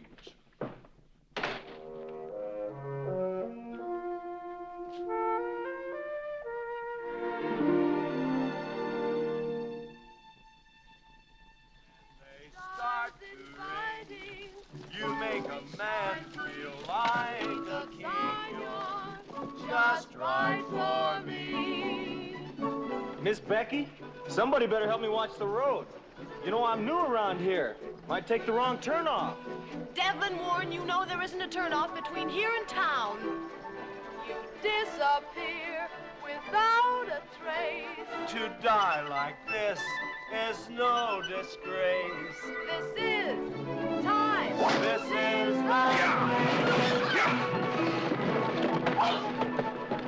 Devlin Warren, what are you trying to do? Kill us?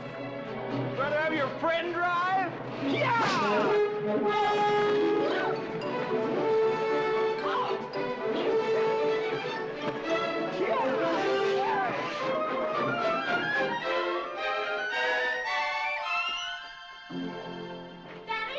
Daddy, I have never been so humiliated in my entire life.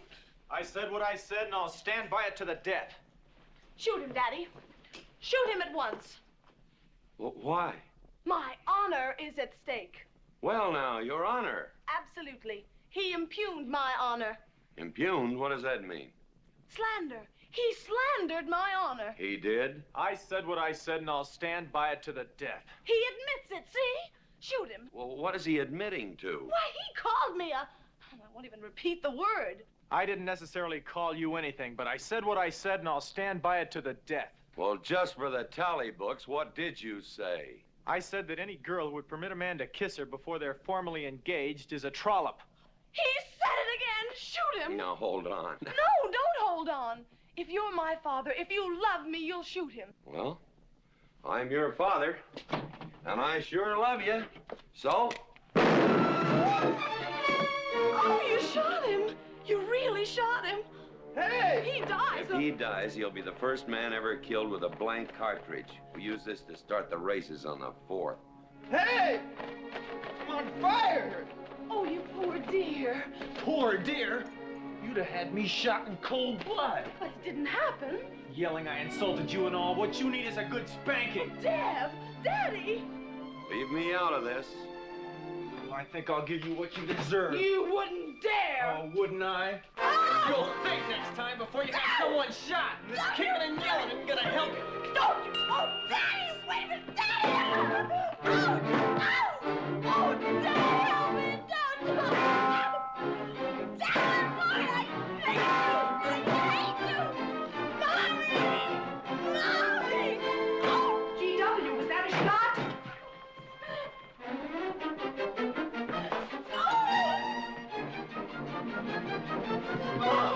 Becky, what happened? He spanked me! You spanked my daughter? Dev. You mean you stood there while that brute beat our daughter? G.W., what's happened to you in the last 2 years? Part of valor, son. Oh, isn't it enough that you've always treated me like a squaw without subjecting dear, sweet Becky to this crude, vulgar way of Catherine, life? you women are always raising hell about one thing when it's something else you're really sore about. Oh. Don't you think it's about time you told me what put the burr under your saddle about me? I don't intend to stand here and hold a midnight conversation with an intoxicated man.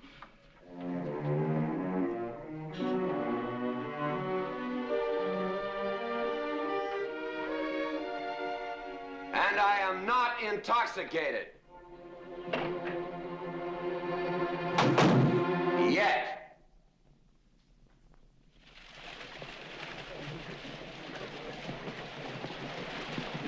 Hello, Governor! Hello, Governor!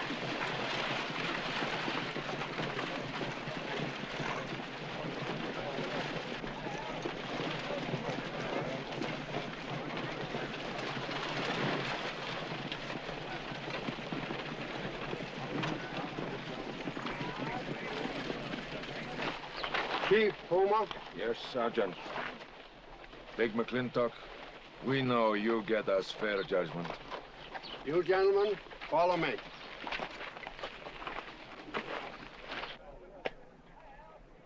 Well, Jake? GW?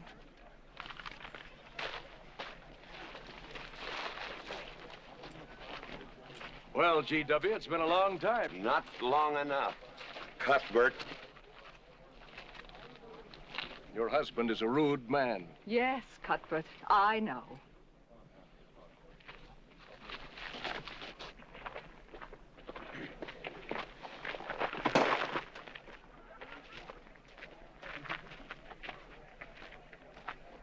Where you want the Indians, Mr. McLintock? Mr. McLintock is not running this hearing.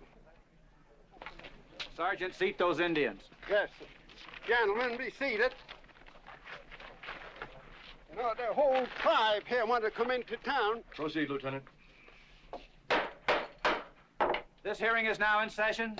Governor Cuthbert Humphreys presiding. Good luck, Daddy. Afraid it's a packed court. Government Edict number 826 has ordered that the Comanche Nation be transferred from their present reservation to Fort Sill. It is the government's claim, as filed by Indian Agent Agard, that these chiefs, after being released from prison by a kindly government, did then rouse and incite defiance among the tribe against said order. It seems, gentlemen, that although some of these chiefs speak English, Chief Puma is quite at home in our language, they have chosen Mr. McLintock to be their spokesman. I speak for the Comanche. Or rather, I offer this translation. Proceed, Mr. McLintock.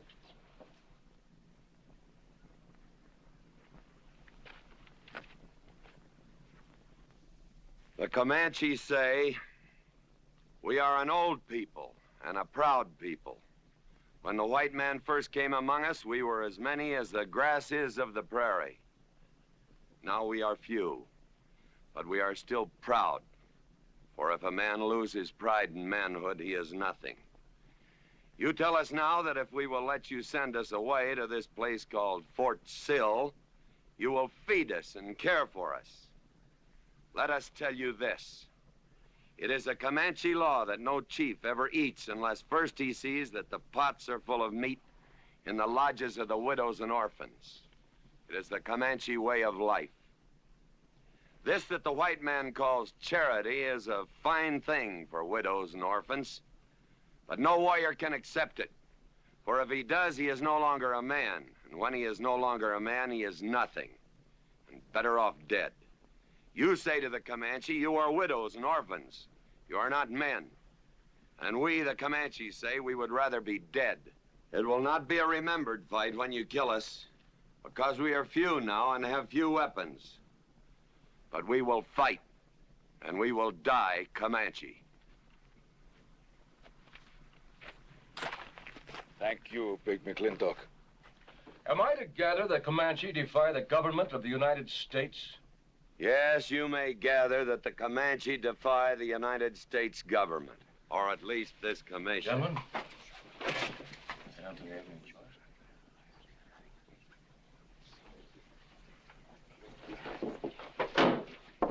it is the order of this court that these chiefs be incarcerated until such time as the detachment of United States cavalry be made available to escort them and the Comanche Nation to Fort Sill. This court is adjourned. Oh, McLintock! You are important chief amongst these white people. Sway them. Have them give us few guns to make the fight worthwhile. Let us have one last remembered fight for end of Comanche. I almost wish I could arrange that, Puma. Ahalani cha. Ahalani cha. Sergeant! Yes. Right, guard. Carry on. Gentlemen.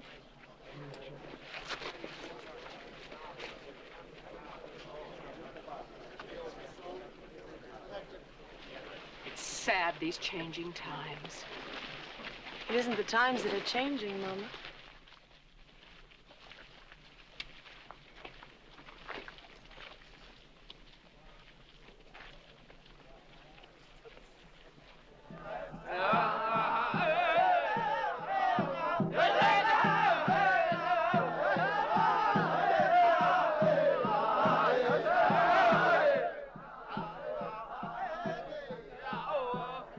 Hi, GW. Hello, Lem.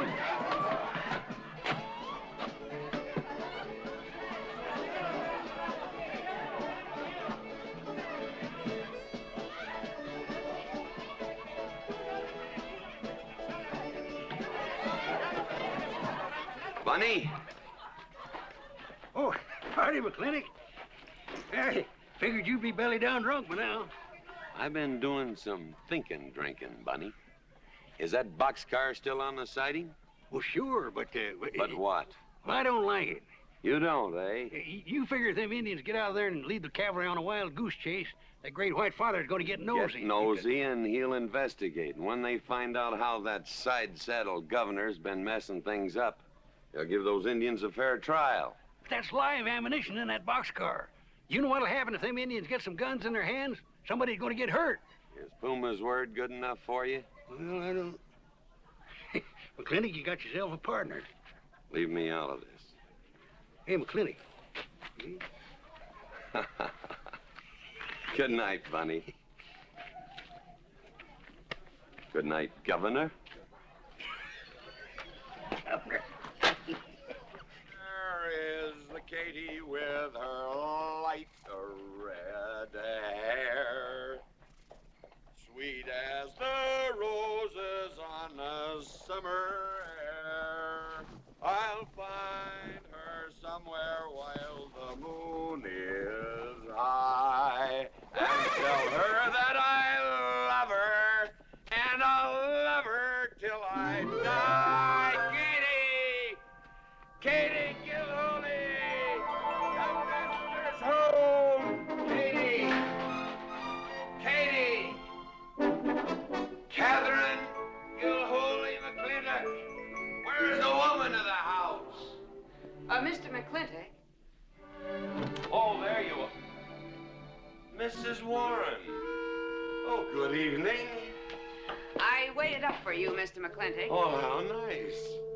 I want to talk to you about something. Delighted. 309 times straight. I beg your pardon? 309 times straight without a miss. Gotta be a record. I suppose so. Now, Mr. McLintock, what I wanted to say... 2-pound Stetson, 6-inch brim, 53 feet in the air. It's gotta be a record. I'm sure it is, but the reason I waited up... Dagnammit, woman, can't you hold that glass still? Of course, sir. Now, down the hatch to my world's record. Down the hatch. Yes, sir.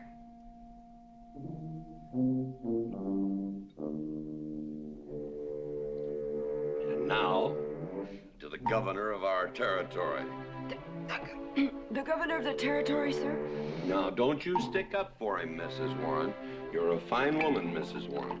But you'll certainly go down in my estimation if you stick up for Cuthbert H. Humphrey, governor of this territory. I don't mean to Down change... the hatch. Oh, yes, sir. Down the hatch. Cuthbert H. Humphrey, governor of our territory, is a cow. You know what a cow is, man? A cow is a specimen that is so worthless that you have to cut him out of the herd. Now, if all the people in the world were put in one herd, Cuthbert is the one I would throw my rope at. At whom I would throw my rope at. Natural-born cow. Another touch, ma'am? Oh, no, sir, no. Well, I don't mind if I do. Good. Can't walk on one leg. Oh, I didn't mean to be vulgar, ma'am. Can't walk one limb. It's all right. Sounds silly. Only a bird can walk on a limb. You know my wife? Her name's Kate. She insists on being called Catherine. Do you know her? Of course, Mr. McLintock, and that's what I wanted to talk Well, to you. she thinks that Cuthbert H. Humphrey is panting for her like a bull buffalo at the first green up of spring. But what Cuthbert is panting for is my money. Don't make me feel like I'm drinking alone, ma'am. Very well, Mr. McLintock, if you insist. Down the hatch. Good.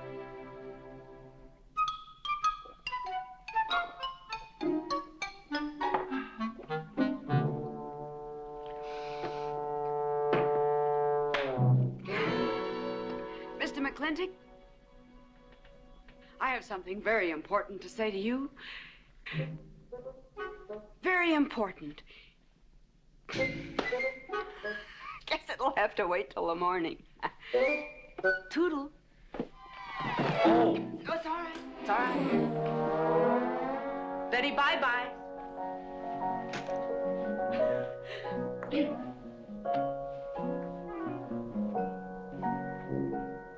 Whoops. Oh. Mrs. Warren. Let me assist you. Very kind.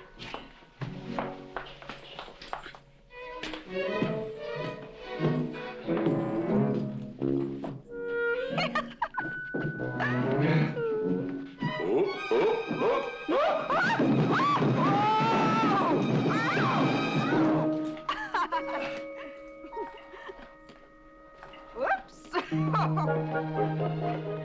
What's going on here? Now, Catherine, are you going to believe what you see or what I tell you? Mrs. McLintock, hope you won't misunderstand. It's the first 100 women sitting on his lap that I misunderstood. Number 101 is quite simple. Now, G.W. McLintock, I have something. He's gone to sleep. Just when I know exactly what I want to say to him, he goes to sleep.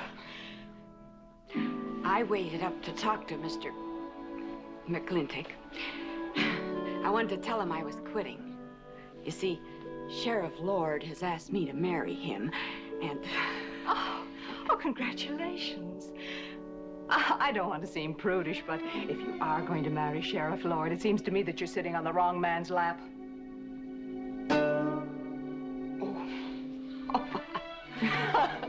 Come on, I'll help you upstairs and we'll have a long talk about men in general. Ladies, one moment.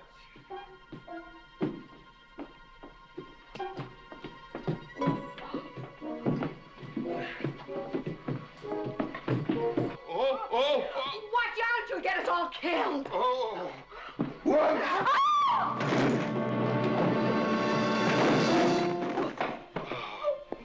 Wait a minute, ladies, till I catch my breath, and I'll get you up those stairs as sure as my name is George Washington McLintock.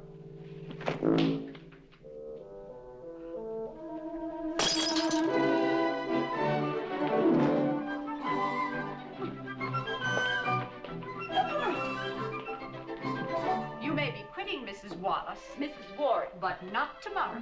I want my breakfast in bed. I want to... I know, toast, lightly brown. Somebody sure put a knob on my skull. Here's Katie. I'm speaking. Katie, why? There Mrs. Warren was there. Oh. And there you was there. Oh. And there that whiskey bottle was there. Oh. And Katie's temper being what Katie's temper is, well, there you are. Drago, old friend. Huh? My wife does not understand me. Why should you be any different than any other man? Come on, I gotta get you upstairs. Get you ready for that big celebration tomorrow. What?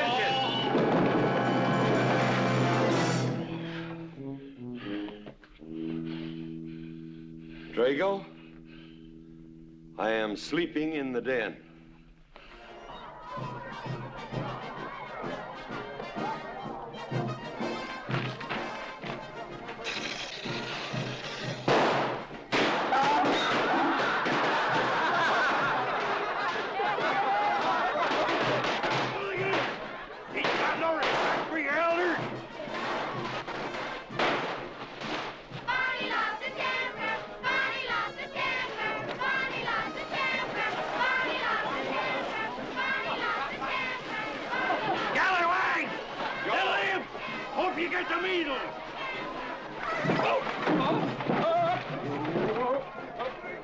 Come on, get him aboard. Is everybody ready? Man in number 5 needs a flank cinch.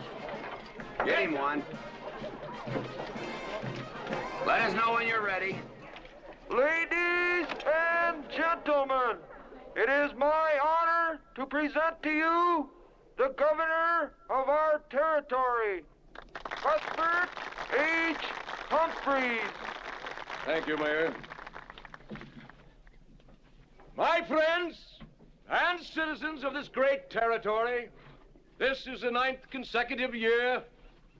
It has been my privilege and my pleasure to inaugurate the McLintock 4th of July celebration. Now, the first event will be the wild horse race.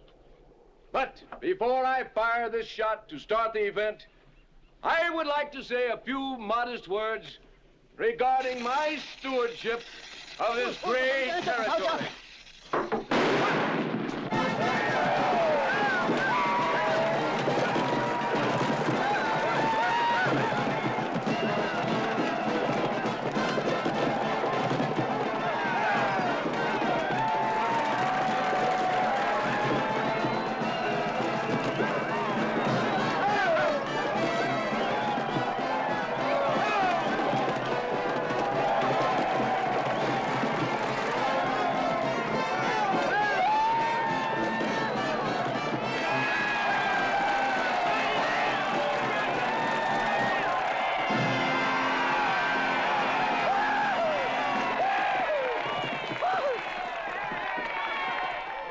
Professor Birnbaum. Gentlemen. Sheriff, here's your horse. Come on, get them all lined up. Come here, King. Now, boys, you all know the rules. It's twice around the inside, once around the outside. First cowboy that hits that finish line without busting that egg is the winner. And I caution you boys about some of them eggs, because some of them eggs are last year's holdovers. All right, mount up.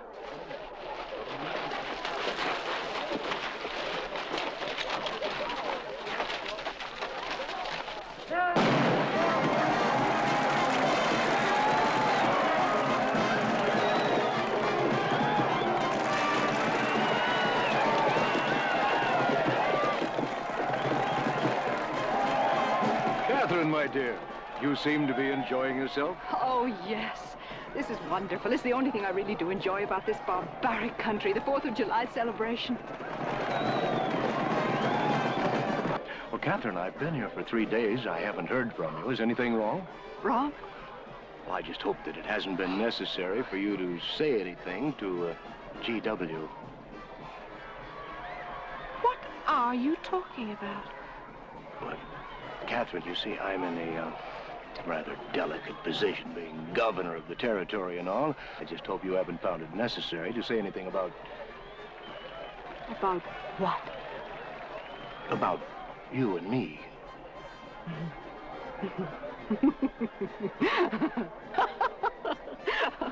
Why, you pompous windbag. Do you think that you're the only man who's ever tried to play patty fingers with me, who's ever tried to lure me into the moonlight? Well, no, but I... Well, I'm a big girl and I can take care of myself. My husband knows it. I can assure you, Governor, that your reputation is untarnished. Now get out of my way.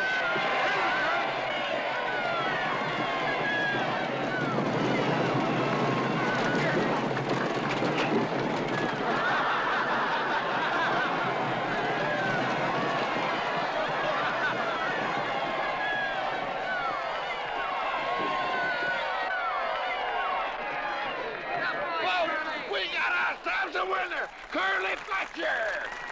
Muzzles up, Curly! Give me the egg. Disqualified. Here you go, Curly. GW! You'll never believe what happened over there. What? You smell of beer. Well, naturally, I'm drinking beer. Ladies and gentlemen, the next event will be a contest between the two bronco-busting champions of our territory. Remember the year I rode in that event? Wore your garters to hold up my sleeves? We had a bet, and I won it. George Washington McLintock, you are a very crude man. Well, I guess so, but that was a rough horse, like to jarred my insides loose. But it was worth it. 3 beers.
so. Nothing busted but my pride. Well, that ought to even things up, farmer. For what? Well, that sore nose you gave me the other day. Well, that ain't what's sore on him.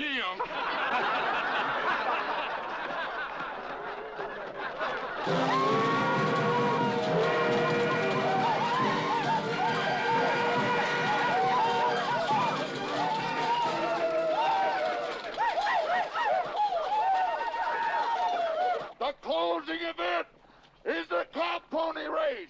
The finish line is at the barbecue. So start meandering. Come on. Now what is that, false courage? Why, you know a Douglas doesn't ever use a thing like that. I want you to get on that horse, get out in front, and stay out in front. I'll be out front, Dad. All the way. Good boy. Now remember, stay out in front. That Agamemnon's a good horse.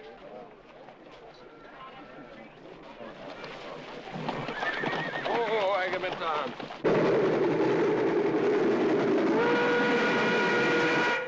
11:40 and she's on time. Oh, boy.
Whose idea was this stunt? God doggone it, they're my real book.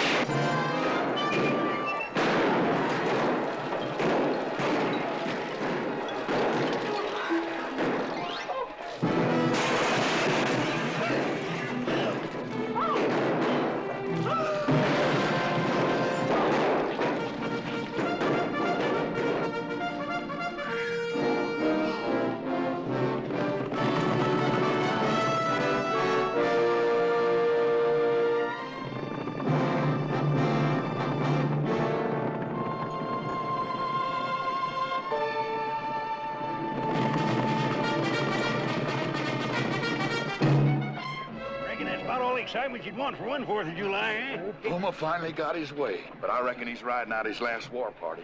He won't get very far. But one thing still has me puzzled. Where did they get the guns? I was wondering the same thing. My kidney's been bothering me. Funny? GW!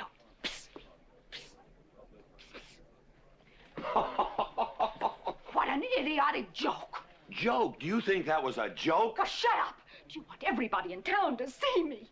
You look good in feathers. Oh. Dev, I think they've gone. Yeah. What are you going to do about it? What can I do? Nothing. Just like you've always done.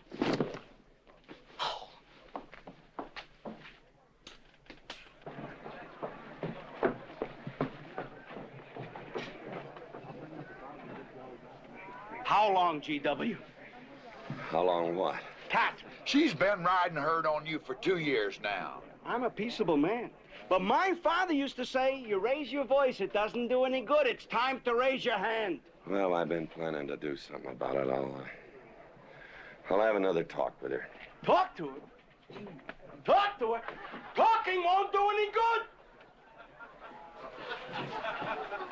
Becky, have you seen your... What's been happening around here? You've got hay all over you. Been some mighty sneaky goings-on here during that raid, Mr. McLintock. Who was it said only a trollop would kiss a man before they were formally engaged? Oh, but we are engaged, sir. You are? That is, with your permission. Well, you've got it. Oh, Mrs. Warren? I think it's wonderful. I guess this is the only engagement that ever started off of a spanking. Mm-hmm. I reckon Birnbaum is right. All right. Lord bless us, this is gonna be a great day. Doggone it, folks. Let's don't let a little old Indian raid break up a good barbecue and a rodeo. Yeah, mean sound. Let's go. You contestants get ready for the cow pony race.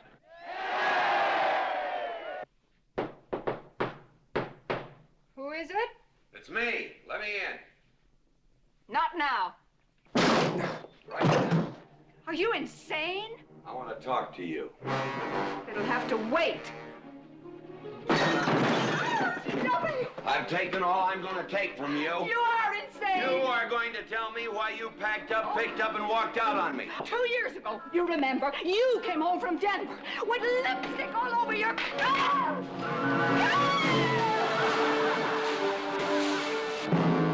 Lipstick on my collar. I've got the shirt to prove it. Who cares?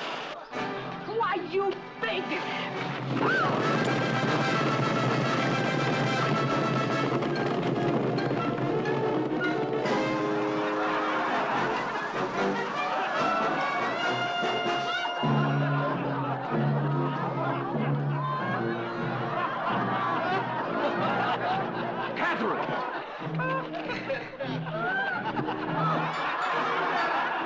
G.W., you are a ruffian.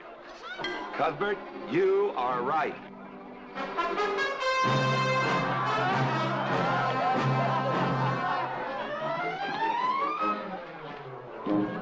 Well, what kind of a family is that? The best. And dangerous, Ron. Who won the race? Who cares, Agard? History's being made.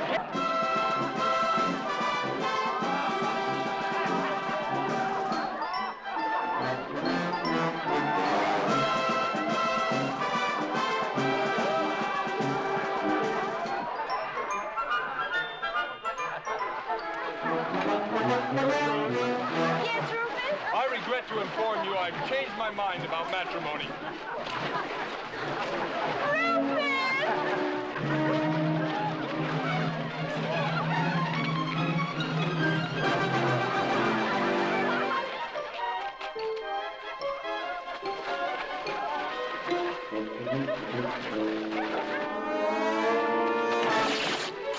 Hey, Mrs. McLintock!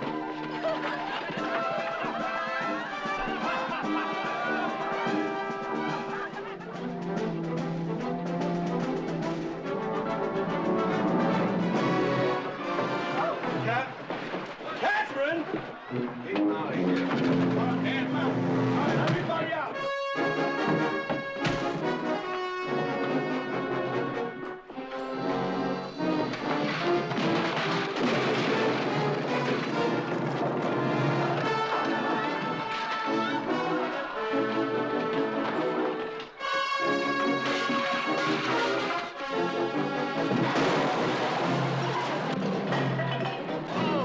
Looks like G.W.'s buying out the whole score. I'm afraid you're right.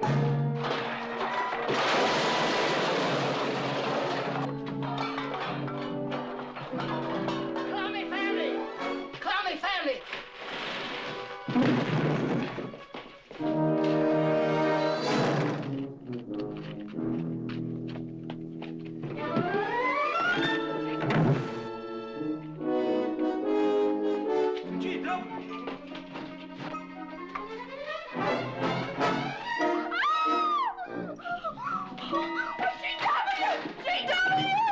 Oh,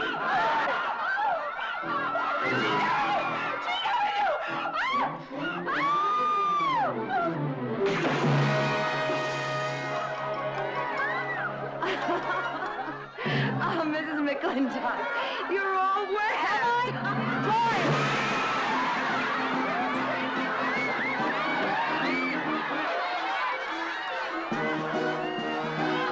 Wrong woman, G.W.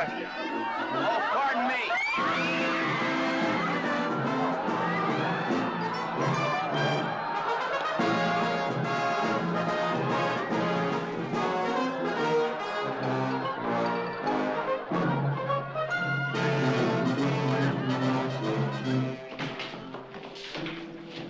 Mrs. McLintock, you setting a new style?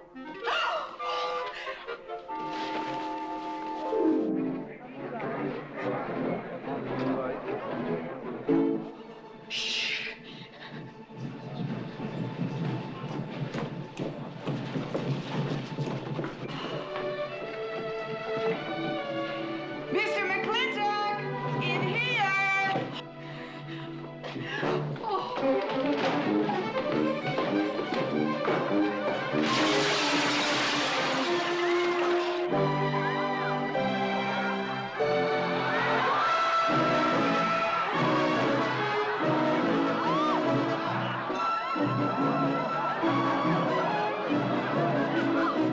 If I ever get through this humiliation, you'll rue the day you ever met me. Oh, belly aching, fight all you want. It won't do you any good. You've been digging those burrs into me for 2 years. Now you're gonna get your comeuppance. Thanks. My father would be proud of you! Now make him prouder.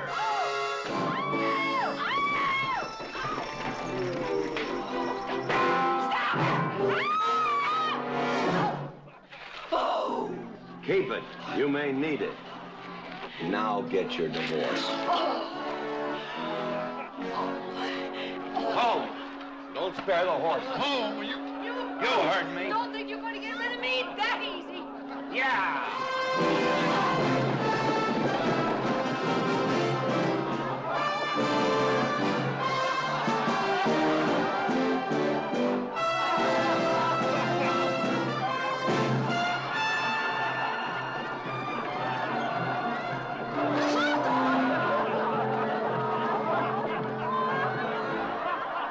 No more living in the capital? No. No more Newport in season? Nope. No more dancing at the governor's ball? No, GW. Happy days! 310 times without a miss. That's a record.